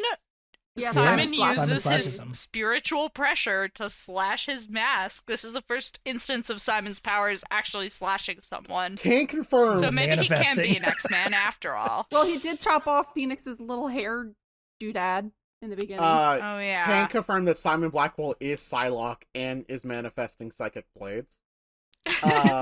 We slash You his. never see Simon's face in the old like flashbacks or the photos. So I'm just gonna assume that like tear streaked eyeliner thing that was there before also. That's his He birth. didn't the do only that. difference was That's his hair was all black before. yeah. He had short hair back then, but That's kind of cute. it's kind of cute. No, I think that's his like X-Men birthmark. I think that's just another thing he has going on. It's his eyeliner running. Yeah. He was like that before he went to prison for 7 years. So Bobby then goes, yeah, this is a mask, rips it off, and underneath it is, of course, Solomon Starbuck, and everyone goes, what the fuck, really? And I go, wait, was it Solomon the entire time? And then... I got that for like that's how I was like, are you fucking kidding me? Yeah. Wait, never mind. There's no way. No, exactly. And then he rips off his face again, and there's another person, and I'm like, alright, this man literally is that fucking film Master of Disguise. Okay. It's a Mission Impossible reference. That's what's going on. No, Master of Disguise is way better. Oh, no, actually, Oh, that my film God. does not age well. We can't say that. All right, you're right. You're right. We can't forget the rampant racism. We gotta continue. Mission Impossible literally has the face mask. Weird. ripping I have off. weird death lore right now. Weird death lore. That Master of Disguise was the first DVD we ever owned. I remember that very Like in your specifically. family home. Like, yeah, we went from a VCR to a DVD player, and that was the first DVD we ever That's owned. beautiful, actually. You learn new things every day. That film is racist if you go back, but that's not the point. Yeah, it really is. Anyway, we have to then prosecute Bobby Fulbright question mark. Robert Fulbright. Robert Fulbright, really good. Holy shit. Robert then is like He turns into the teacher. he turns into the teacher and he starts to like produce his own theory. And then he goes, no matter what, whatever evidence you produce, this lighter covered in Athena Sykes' bloody fingerprints is defining evidence. And everyone goes, yeah, but didn't you bring that in? And he goes, what do you mean? And then everyone goes, what do you mean? What do you mean? You brought that in, right? And then we immediately prove that it's false evidence. Yeah, they're immediately like, hang on, you know what? I haven't looked at it closely. Hand it over. Hey, Bobby, hand it right here. And he's like, okay. And then as soon as the second you put it in your hand, it immediately goes and fucking transforms into a minigun that fires 10 caliber bullets. When we say bullets. minigun, we mean it is literally a miniature gun. It shoots 10 caliber bullets. It's as so big as a funny. Zippo lighter. It's so funny. Because like they start to like make this argument about, oh, were the fingerprints on it the right way? And like, how did the blood, and all that stuff. Like, but wait if a we minute. just picked it up, it turns into a gun. And you're like, well, hang on. This just invalidates all of the discussion we had about fingerprints. So here's the wildest part that I didn't think about till like 10 seconds ago. we find out that the lighter with the bloody fingerprints is falsified evidence created by Bobby to indict Athena, right? Let's forget about that part for a second. That it was made to indict Athena, right? If this was false evidence, and this was the linchpin that we used to get Solomon Starbuck off the hook, remember that whole thing? Doesn't that mean Solomon Starbuck is back on the plate for the case then? And then someone goes, well, he couldn't have bombed the first one. He was on it. He would die. Well, they proved he had like passed out. Yeah. I'm just saying that, this piece of evidence that we used to freeze the other guy turned out to be fake. I'm really glad no one looked back at Solomon. I'm like, I would have looked back, but no one else did. We all did for a second. Yeah. Double jeopardy. Double jeopardy. Yeah. He did legitimately get double jeopardied. Well, technically not for the first Hat one bombing, but, we'll get through that. I'm sure he had an alibi for that. His alibi was that he was on the rocket that got bombed. Yeah, he was in fucking space. I'm just saying that, technically, if Solomon Starbuck also had the psych profile of a man who doesn't feel emotion, he wouldn't be afraid of bombing his own rocket. But, yeah. I think there is a case to be made against Solomon Starbuck now that this lighter is false evidence. But I'm really glad no one else did, because I'm like, Jesus, I don't want to do that shit again. Anyway, we go on to prove, and here's the wildest part, that the fingerprints that are on the lighter are Clay Terrans. And it turns out that motherfucker Bobby just put it on there when he killed him. And he just, edited the photocopy of the... And then cleaned his hands. He just put... When Clay Terran's fingerprints were put on the chart, he just wrote Athena Sykes underneath them. That's all he did. Yeah, he really fucking did. That's really funny, actually. This man just opened up MS Paint and went, Athena Sykes. Yep. And then he said, see? And check them. And as soon as they go back and they look at it and they go, wait a minute. These aren't actually Athena's prints. How'd you Bobby get these? Fulbright on Google, how do I rotate image in MS Paint? True. How do I Super rotate spy text? Bobby Fulbright. I love him so much. This was so delightful. I honestly do think he's one of my favorite villains. Oh, absolutely. So we have to then talk about the moon rock, because he goes, well, you can't prove any of this, even if the lighter is fake. You can't prove that the moon rock, sample. We got to prove something with the moon. That I would have done. What's my motivation? Yeah. Why would I have wanted to do all this? This doesn't make any sense as a spy. I wouldn't want to get rid of the moon rock and all this stuff. That doesn't make any goddamn sense. Tell me why.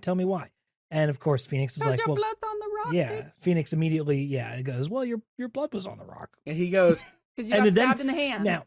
Now, here's the thing. We never talk about why this rock went into space. Yeah. The moon rock has been called a moon rock. Yeah. As if it is from the moon. Yeah. But It's yet we not, send right? it in, we put it in a rocket and send it back up into space for 7 years and then bring it back.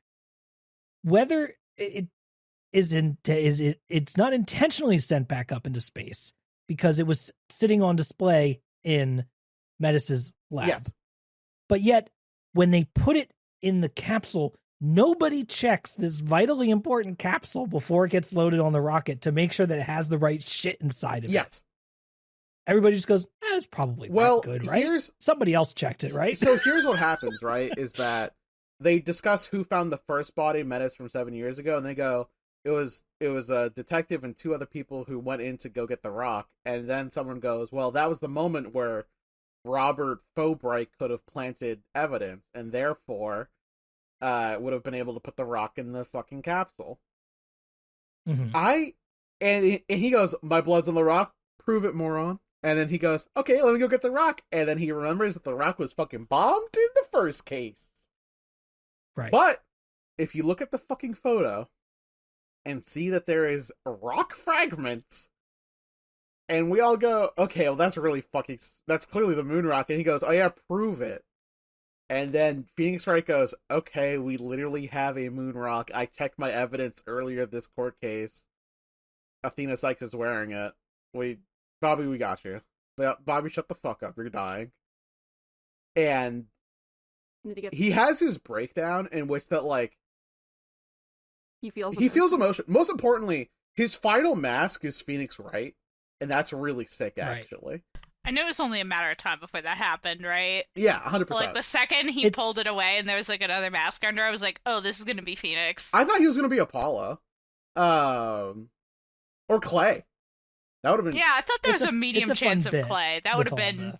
We know at this point that all the writers prefer Phoenix over Apollo, as put forth by the way that they've written him. True. So... his breakdown is that the rubber of his mask starts to loosen, and we can see, like, the gaps in his eyes, right? Like, we become aware that it is just a mask. And he looks like he has sunken eyes. He is stretching. The rocks in the ceiling are falling, and every time a rock covers his face, a mask of a previous convict, like, appears. Like, Ted Tonate, that French bitch, I don't remember his name. LaBelle. Professor Means. And, like... And Simon's face appears, yeah. Actually. And then, like... And then a fucking bullet ring falls out, and he falls. His body is on the floor, the Bobbert Fulbright is off, but his head is in the shadow of the court, and we don't get to see his true face. That's tight as fuck. It was good. And so the sniper shot, like, you see the red dot, and he gets sniped, and...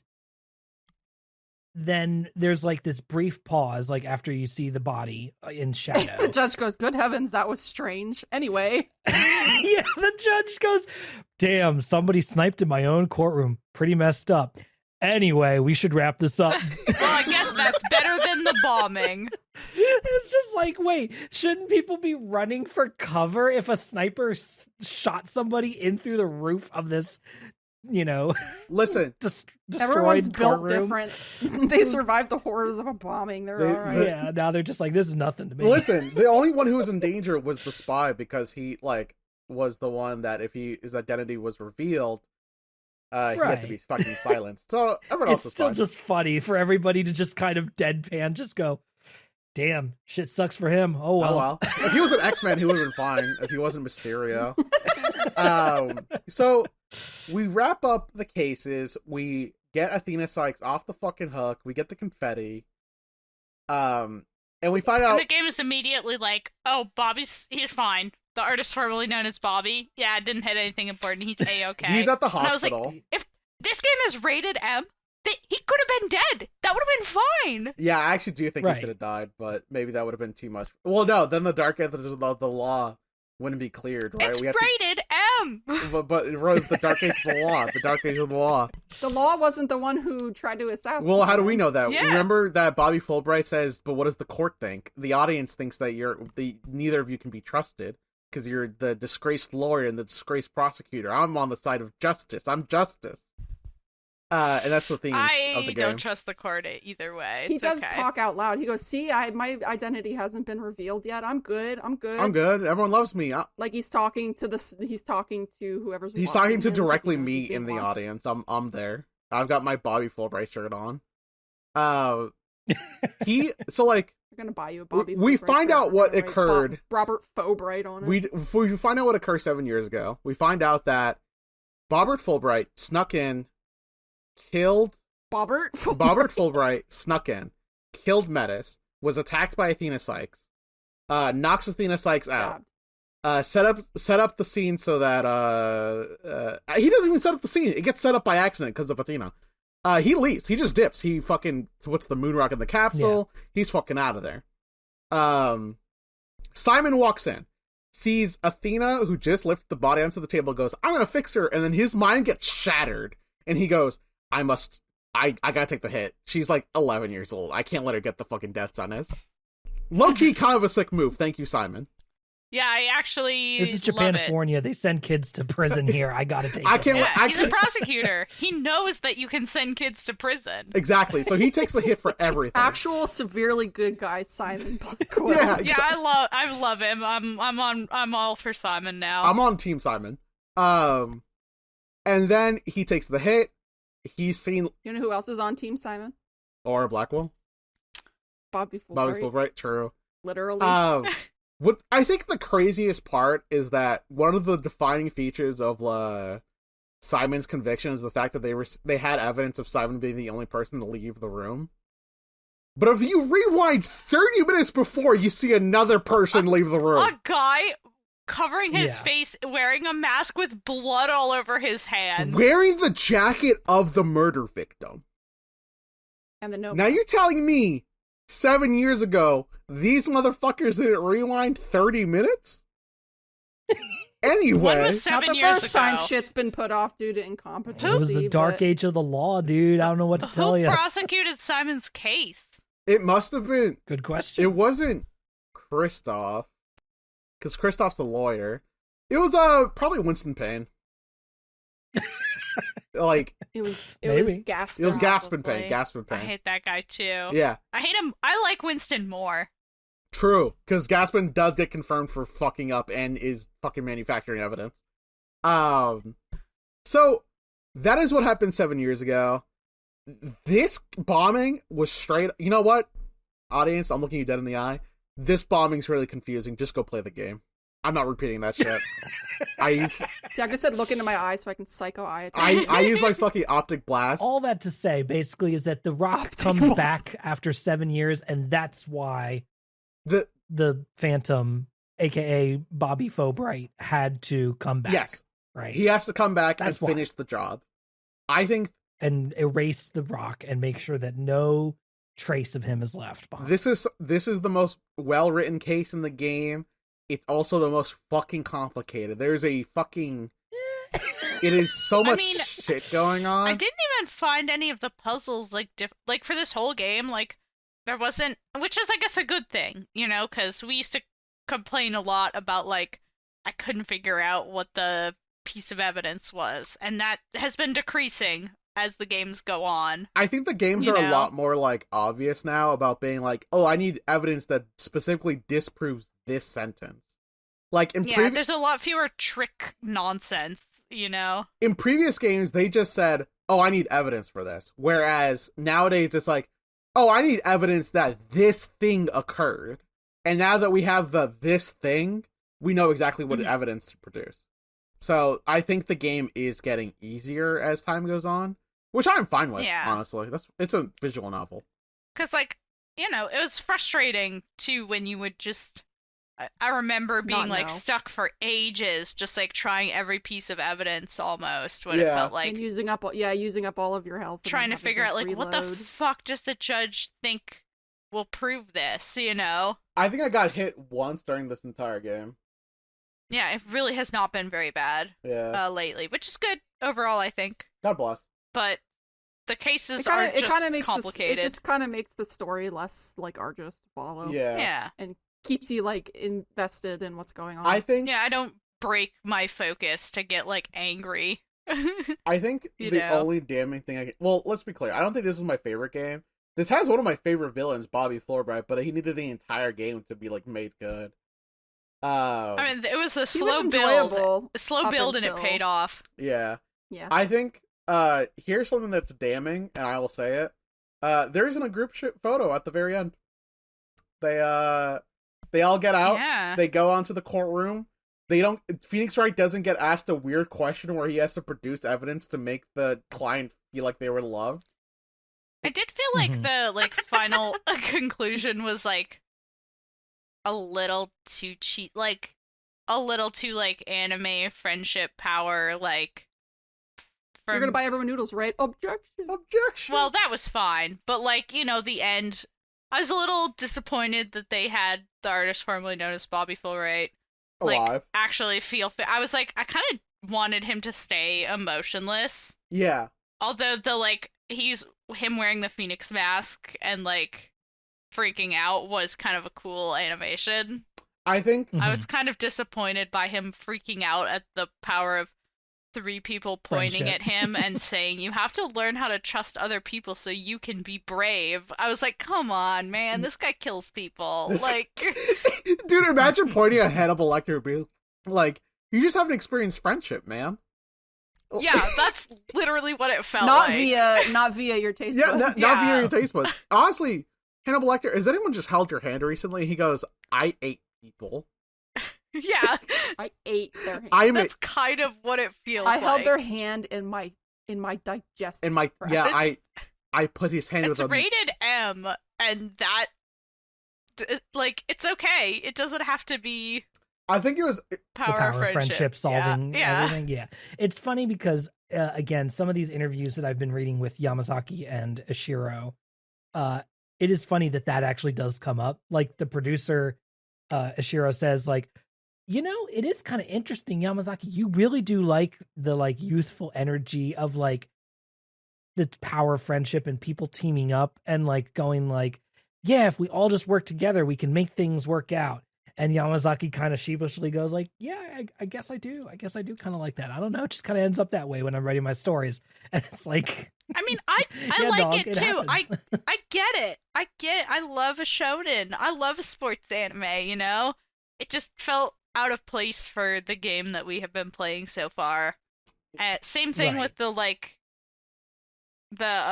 school case. yeah. Where I was like, what the fuck is this doing in this case? Get it out of here. I think I recognize this is an anime game, but they really turned it up for like weird parts of the game, and I'm just like, it's okay to like just have a killer be killed. I don't know.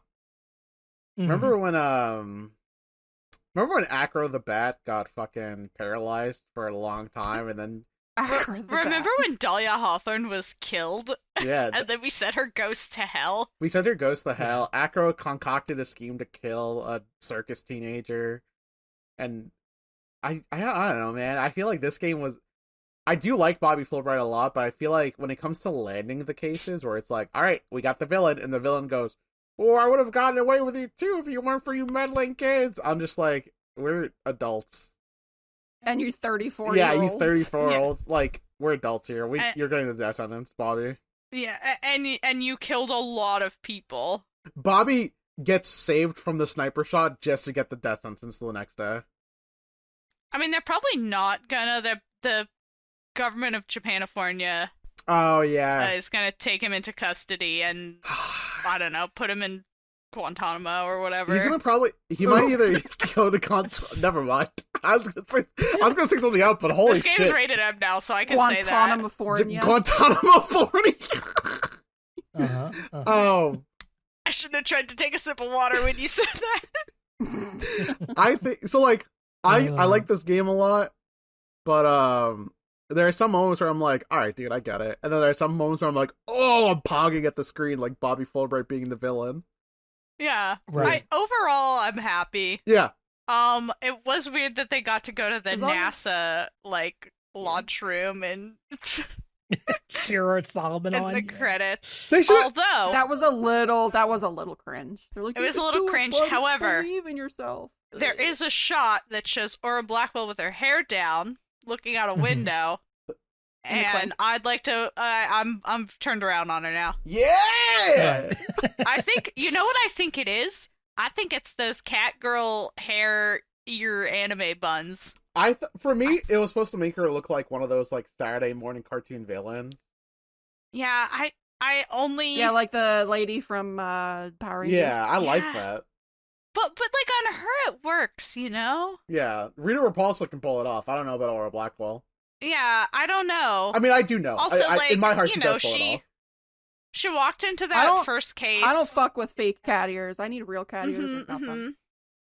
I don't know. She was just From, really flat in that first case, and then I was like, "Come back if you have a little more going on," and she did. Yes. Yeah. Sure fucking did. From an interview with Yamazaki and Ishiro. Aura Blackwell from episode 4 is absolutely wonderful, says the interviewer. Yeah, really? sure. Says Yamazaki. Especially how she keeps bashing those robots. And she's 37. That's splendid, too. Honestly, That is Yamazaki. that is Oh, splendid. yeah, sure. that Like, haha, old lady, 37. Interviewer. Whose preferences did she spring from? Ew. Yamazaki. Ishiro. I think it was Fuse, the character designer. Yamazaki. Yeah, I came up with the background story, but visually, first we had her age, and she was supposed to be an attractive woman with a sadistic side. She'd be slapping the robots like that. Haha. And she has those syringes, says the interviewer. Yamazaki. Yeah, because they're robots, it'll be fine, but Fuse really got into it and came up with a very nice design for her. When I proposed that we could make her younger, Fuse was like, no, that'd be wrong. This is the way, with her being 37 like This is that. the This way. is the fucking way, She- Chief. All right. That guy's a That guy was- Mandalorian. Shiro, the producer, responds, yes, Fuse's picky about that. Libido. Libido. All right, weird thing to say about your coworker, but whatever. Yamazaki, well, she is Blackwell's older sister after all, so the two being a bit twisted like that fit well. So Fuse's based. Again, translation from Gyakuten Library. He's right. on He was Blogspot. right to keep Thank you her for the translation. 37. She need- It's just a bizarre conversation. This- They also do. They also talk a little bit about all the prosecutors in the game here. The interviewer says the story is structured in a way that episodes 1, 4, and 5 are connected with one case. Was it difficult to integrate those episodes together? Yes. Yeah, that was really difficult, says Yamazaki. Ishiro responds, foreshadowing events, chronologically crossing the narratives. I think that's Yamazaki's style of writing, his color or characteristic. We also worked on Gyakuten Kenji 2 together. I think he likes offsetting information and time and then bringing it all together at the end. Okay, so we actually need to Yamazaki break his says- ankles. Yamazaki says, well, I suppose I do unintentionally end up doing that. So I place clues and foreshadowing all across the story and bring it all together in the last episode. It allows for a big story to develop. The story of the first episode had a lot of conditions to it, too, like having to destroy the courtroom. And there were so many prosecutors, too. We wanted Miles in, but also Simon Blackwell had to be there, too. And Payne, says Ishiro. And Clavier Gavin, says Yamazaki. You're right, that's a He lot of really prosecutors. didn't need to be there. Hey, It was lovely Yamazaki to says see it's a him, lot. He but needed- I needed him there. Apollo needed a break. No, I needed him there. I needed Apollo there. Yeah, I needed them both Yamazaki there. then and they finishes kissed. up with with Miles appearing. You of course want him in a confrontation with Phoenix. It was hard figuring out how to get those two to do battle again. But if you just had them face each other normally, it'd easily become too friendly because, and this is the exact translation Gyakuten Simon Library uses here, because those guys are besties already. Yeah. And they were besties. Gyakuten Silent Library, I'm gonna need you to take a break. Oh, They, no. like, you know, it's not the library. It's the fucking besties. guy, yeah. Hey, Yeah, they're no, just they're- translating. They're They're translating. Yeah, they're just It's translating. Yamazaki, bro. We gotta I take it we back. gotta Gyakuten remove the Silent concept Library. of time away from Yamazaki. We Take can't it away. we can't let him know about the past.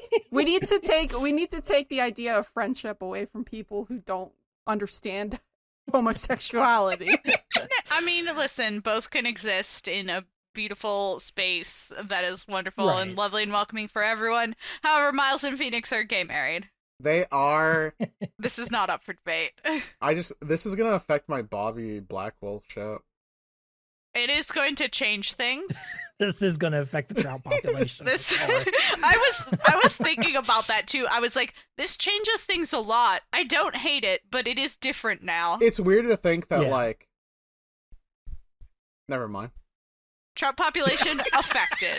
Tiago, I'm shaking Yeah. your hand. I have thoughts about this, and I have opinions.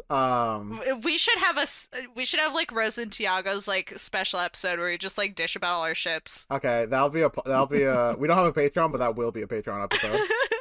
Yeah. One other thing I wanted to bring up here then is we've talked a lot about Apollo's arc in this game and kind of how we felt about it. How do we feel about Athena as kind of like the new character in the trio? Do we feel like she got enough to go on here? She had a lot of backstory, especially later in the game. Does anybody have any strong feelings about Athena right now? It's all right. Yeah. She's gone through like the main like what I would consider like main character effect. You had her main character trauma. She had main character trauma, but most importantly, I think in order to be a lawyer, you have to defend one of your friends from being accused of murder, and that was Juniper. She has to have weird bouts of Grass gym leader. Grass Gym Leader Juniper. She must have weird bouts of amnesia. She did have that. Let's see what else. She needs to be. She's a girl treated. She does have the she's a girl treatment. I think That does happen to like also Every kind of girl. Phoenix and Apollo though, so like Yeah, they also get that feeling. We get the like she doesn't know what she's talking about. She is like a lawyer for sure. yeah, and she's a rookie lawyer, but She passed the bar exam. I think here's the thing is that like I don't know if I think she's a main character in this game, right? Because like I feel like she is. I feel like she's more of a main character than Apollo is. Poor guy. That's the thing, right? Is that I definitely for sure don't think Apollo is a main character. I'm like sitting in the back, like I feel like it's Phoenix and Athena's game. Yes. And Apollo's hanging in it. Apollo is literally living in a Phoenix world. Like that's just how it is. I think it would have been more like I understand having Simon Blackwell as a prosecutor, but I thought for this case, instead of having Miles Edgeworth, I thought we were gonna have Apollo as the prosecutor, and that would have been tight as hell. I considered He that didn't go to school for that. possibility. Yeah. But Because like we get with the punished Venom Apollo, right? And what's more punishing than being a prosecutor who punishes others? And I would have been and interested. working under Miles Yeah. Edgeworth. I would have been interested to see it in the like special like fakey relitigation court case. yes, exactly. Like that is the place that I could have seen it happen. But I was also like very happy to see Miles. I love Miles too. It's just that like Yeah. You're like, hey, this shit's 3D now. We got to show you all of the big ones. It kind of sucks because Where's Gumshoe? Gumshoe. Yeah, what the fuck? He's off. No young Gumshoe and no 3D Gumshoe. No. Oh, we're being discriminated against. No pumpkins. No Gumshoe. We can't do that, Jess. No Gumshoe. No, you can't stop me from quoting shit that doesn't make any sense to people. It's just how I am. My bad. It's fascinating to me that when they were developing Athena as a character, they said they went back and forth on what type of character she should even be. For a while, they were going to have her be like the cool, calm-headed type, right? And they realized that didn't work with the vibes of Phoenix and Apollo. Write anything, agents. They literally said that they needed a bokeh type character from the Tsukomi and bokeh type comedy act, right? What? That's very popular in Japan, which is one person is the goofy one and one person's the straight man. I mean, and Phoenix is none of those boys is straight. Well, but here's the thing: Phoenix, all these boys bisexual. Yeah, Phoenix and Apollo are both kind of straight men in that dichotomy of the Tsukomi and the bokeh, right? So they are both the ones who just kind of react to the wacky shit that happens around them. And so that is why they said, you know what, we think that we needed the third lawyer to be the bokeh, the goofy one. And so do you think that is why they stuck with her that way? Because she kind of fills in for the role that you would normally have Maya, or Emma or whoever, kind of fit in that role. Never gets Trucy. I think that's the reason why I don't really view her as like a main character is because she always gives off, because the side character is always the funny one, the comedy one, because it's always your sidekick. It's always Maya, Pearls, Trucy. It is always Emma. So like when she has that personality trope brought in, but she's not a main character, it doesn't quite cross that boundary for me. But I was always under the assumption that when you are the main character, you are the straight man, and your sidekick is always the funny one. So that like, right? I guess I always kind of saw Phoenix as like a silly. He is a silly guy, but only when we are not him. You know what I mean? Because like, remember how Phoenix is? He's kind of like always bitching in his head and like making snarky remarks, Exactly. That's because he's an. I feel like when it's true. Because like I'm recalling Phoenix right in Apollo Justice and how like he was kind of funny and goofy, but in a different way as opposed to just being like, oh, look at me tipsy over. He's like, I'm getting drunk and I'm watching Steel Samurai Lamau. And Apollo was good. That was good. And Apollo that was very relatable. And then Apollo was always just like, I can't fucking believe this shit. So like I always feel like when you're the main character, you're always going, I can't fucking believe this shit. But now that you bring it up, I don't think I ever saw Athena go like, Apollo, shut the fuck up for a second. Like, what are you talking about? I think the only times Apollo was really goofy, because we only have like one case as Athena, and that's like the schoolyard case, was when Apollo was next to Clavier. That's when Apollo was goofy, because he goes, it's Clavier, my friend, haha. And then Athena's like, Apollo, what the fuck are you doing? Yeah, why are you acting silly all of a And sudden? he goes, hee, and they're like both tickling each other in the courtroom. Yeah. Uh-huh. Uh-huh. So like, Tiago's like producing new memories. I clearly remember this. But now I think about Athena, I do like her as a character, and I like her. I think what's coloring my position about her is the fact that like this game is being retroactively added to the Apollo Justice trilogy, and it's fucked up that Apollo Justice isn't the main character. I'm trying not to think about that because Apollo Justice is not the main character of the Apollo Justice game or the Apollo Justice trilogy. I'm trying to like view it as like, you know, because I like going in completely blank, so I'm trying to know as little as possible. So I'm trying to view it without like any of the surrounding context, just to like see what I think. So like I agree. Mm-hmm. Like I wish there was another Apollo Justice game. Like you guys could literally hear me like I got the wind knocked out of me in surprise, like live on podcast recording by the fact that there wasn't a second Apollo game. Yep. But like if I go into it in like a peaceful state of mind without the extra knowledge of the future and the past, yeah, I do still wish Apollo was in it more. But I mean, what I will say, I liked it pretty well for Athena. I think she's neat. She needs a little work, but some of that's just questionable writing moments. You know that like that GIF where that's the like the hand that's like petting the picture and it's like getting squished and stuff? Yeah. Yeah, that's my brain with Polly all the time. I know. And it's so tragic that he just like the rug gets pulled out from underneath him like every Hey, game. you know what? Maybe the next game, you know? what I will say is for the next game, it is a similar setup to this, right? In that you have all three characters. Some cases are handled by each character, right? You know, sometimes it's a Phoenix case, sometimes it's an Athena case, sometimes it's an Apollo case, right? So that is kind of how they try to handle the game series from here on out. Obviously, there's only one more game in this mainline series after this. So it's not like there's a huge runway after this, but that is kind of how they try to handle it. And I think this is, you know, my second or third time through this game now. And I think with Yamazaki and his style of writing, it's not just him writing. So I don't want to put all the blame at his feet, right? He has a crew of people. He has like 3 or 4 other people, right, who also co-write with him. But so he's not like the same way. Like, you know how Takumi, he wrote almost everything aside from like item descriptions, you know, right? Like he micromanaged things. He managed the timing of when the ding or when the psh would happen, right?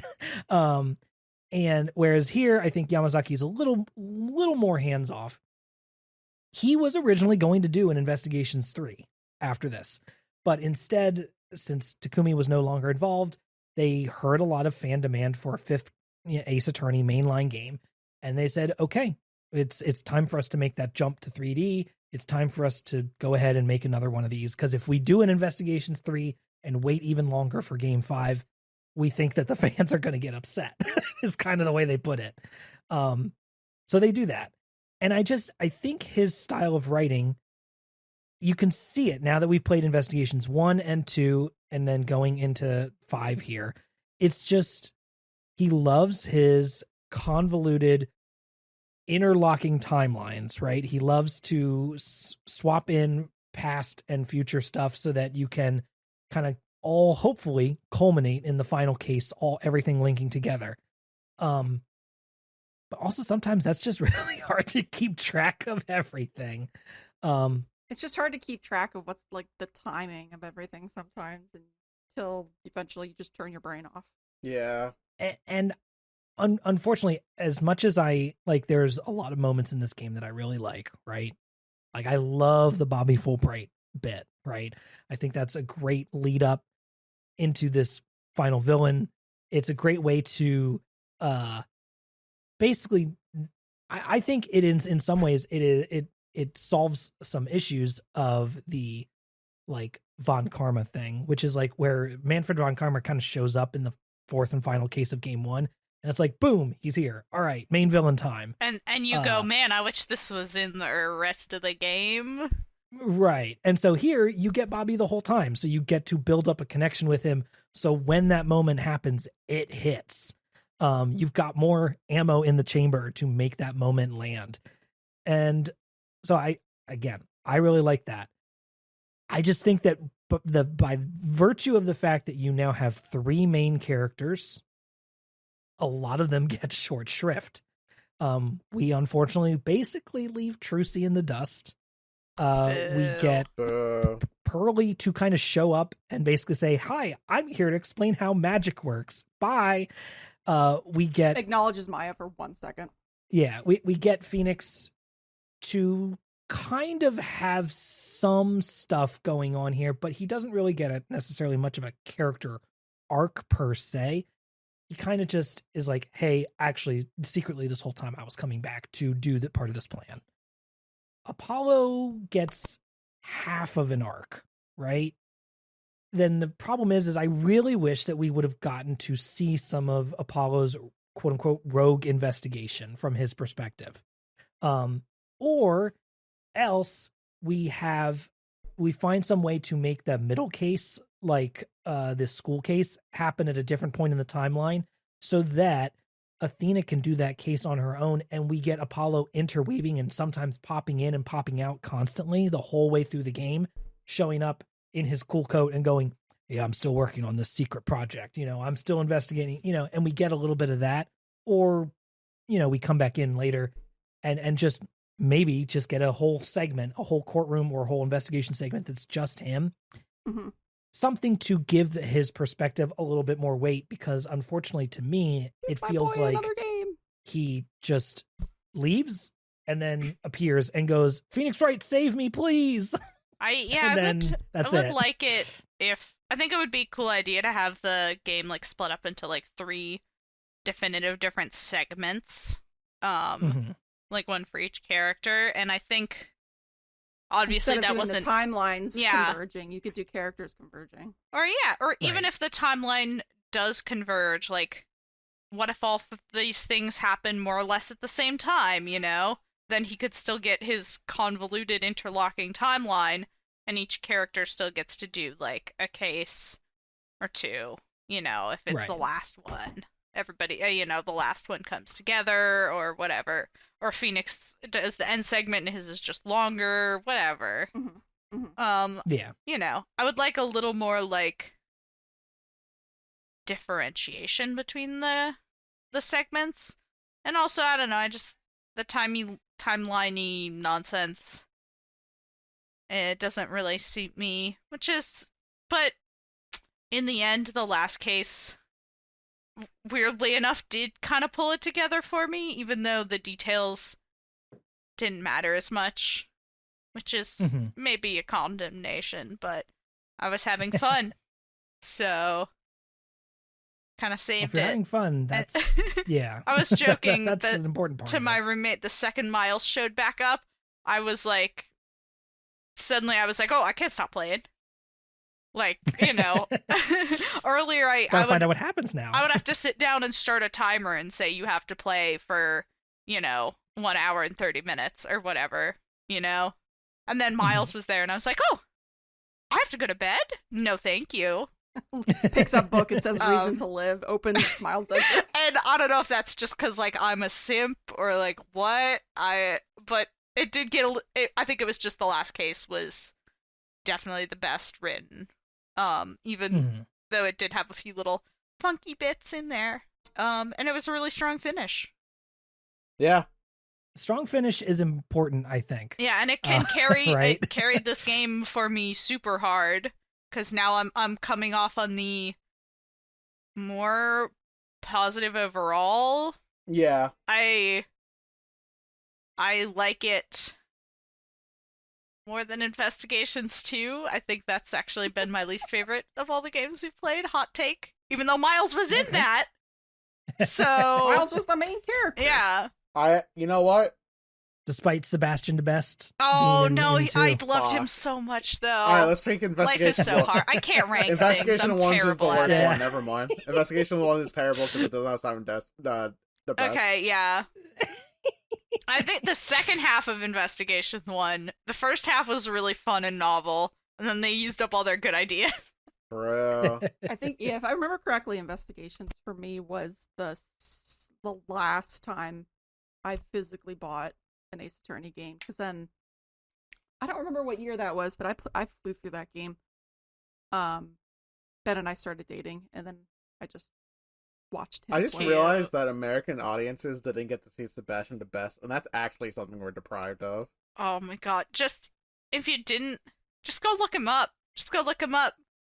Hey, go look up our playthrough. I mean, You can here's watch- the thing. You can watch If, our like, Let's Play. Yeah, you can watch the Let's Play, Yeah. or here's the thing. It's not hard to get a copy of the game, even if you want to do it legally. Like it's not as hard as you might think. But I would not be surprised if the Apollo Justice trilogy, quote unquote, does well in the future here. Who knows? Maybe we could get fortunate enough to see a Investigations 1 and 2 like remaster show up Official eventually. release. Of And get an the official second one release in for America. 2. Because we need Investigations 1 and 2 re-released on modern systems, and we also need Professor Layton versus Phoenix Wright released on modern I'm systems. getting my Switch open right now to pre-order.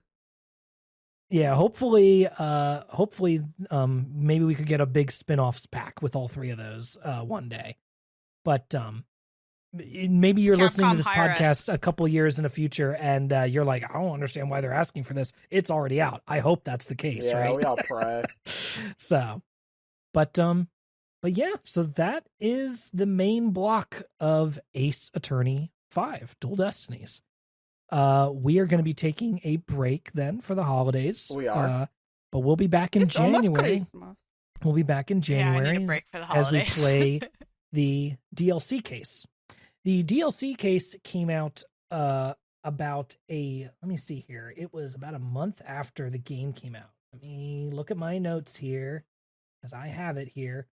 Yes, the game came out in Japan July 25th, 2013, and the DLC case came out a month later. In America, the DLC case came out 2 weeks after the game released. So funnily enough, the interview that I read, again translated by Ash at Gyakuten Simon Library, they claim both Ashiro and Yamazaki claim that they were still working on the DLC case when the game came out. They claim that they started working on the DLC case after the main game was finished. I don't know if I entirely buy that, because I think it takes more than a month or two to make a whole case, even with all the assets like prepped, for a majority of it. But that's what he claims in the interview. He says that he swears that they weren't selling something that was just left out of the game. They swear. That's what he says. I suppose I will do my best to take him at his word, but to me, it really does feel like this case was something that is intended to slot into the main game somewhere. But we'll see how everybody else feels about it when we play it in January. We will be breaking that up into 2 chunks because it is also a large case. But yeah, I think that's everything for now. If anybody else had any last thoughts about the game before we wrap it up, then That shit rocked. Yeah, Let me lean on close. me. Let me. I was on my Switch, literally pre-ordering the Apollo Justice trilogy. I like Got it. me. I got. I love like. you, Bobby. Honestly, Bobby Fulbright makes this game for me, and I love him. So good. I wish. This game has the issue of it has too many cooks in the kitchen. There are too many attorneys at once that we're trying to play with, and I don't think any of them have a full arc in this game, except for maybe Athena, but only because she's integral to the plot. She's new. She's the new Yeah. character, Hey, when are we gonna tell Apollo that his mom's a rock star? Can you imagine finding out your mom is Cher? That Trucy is your half sister and your mom is Cher. Yeah, like I feel like that Yeah. should be. If that doesn't come up soon, I'm killing Phoenix. What the fuck, dog? All right. Well, we'll have to find out in the future here. The how all DLC that case shakes is Tiago being tried for the murder of Phoenix Wright, Ace Attorney. I hope you guys get me off. Oh yeah. Here actually the concept, the base of the DLC case is actually I don't know. I was about to say it's fairly obvious what it could be, but maybe I should know. not say that. Don't underestimate our stupidity. Don't say anything. But I was gonna say, does anybody want to predict what they think this DLC case could be and like what general concept? It doesn't have to be like who you think is on trial or anything like that, but just like, oh, this is Apollo's day at the park or something. I don't know. We're going back to Big Berry Circus, babes. Let's do it one more time. That's my prediction. Rose, the worst part is that because fucking that little blonde bastard showed up in Investigations too, I think you have a shot of being right, and I'm pissed. I know. I think. Listen, if it happens, I'm gonna go do a shot immediately before starting to play the case. Maybe, yeah. At least this time, if she does show back up, she'll actually be 18 plus. Oh my thank god! fucking God. I guess. It's true. It's been 7 She'll years. be- I hope she doesn't, because Tiago and I are gonna get in trouble again. No, I mean she's old enough to die now, I guess. Once you make it to 18 and you're allowed to I die. know. We're gonna get comments again about like, why do you guys hate Regina Berry so much? We don't even know anymore. Something about Yep. a clown. something. All right. Yeah. That's, my guess is that fucking. I don't know. I think I know what happens in one of the DLC cases. I don't know which DLC case, so I don't want to say anything. Oh, okay. I know something that occurs. Don't ask me. I don't fucking. I have no We'll find idea. out when we get into it, baby. All right. We'll find out if I'm right. All right. Then you can follow the show on our website, updatedautopsy.report, which has links to all of our social media accounts on Blue Sky, Twitter, and co-host. So be sure to follow us on all those websites if you'd like to keep up with us. You can watch all of our Let's Plays of Dessy and I and our good friend Iro playing through the game at youtube.com/@Yotseben. You can follow me on pretty much all social media at Yotseben. Dessy, where can people find you? Maybe nowhere. Okay.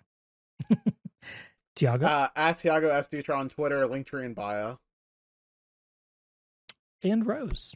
You can find me at Rose Nonsense on Tumblr and sometimes also on co-host. Thank you so much for listening.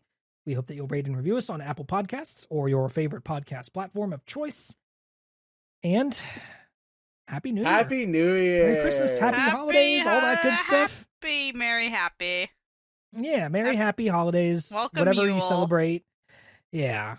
And we will It's be... almost Christmas. Means it wasn't Christmas. Yeah, that's true. Yeah. This episode will be coming out when it's almost Christmas. So, Christmas. next time in the new year of 2024, we will be playing the DLC case of Dual Destinies, Turnabout Reclaimed, Part 1. Wait, See you part then. one. Because we're breaking it up into 2 parts. Yeah, too big. Oh, okay. Okay, bye. We're going to do... Yeah, bye! I said that.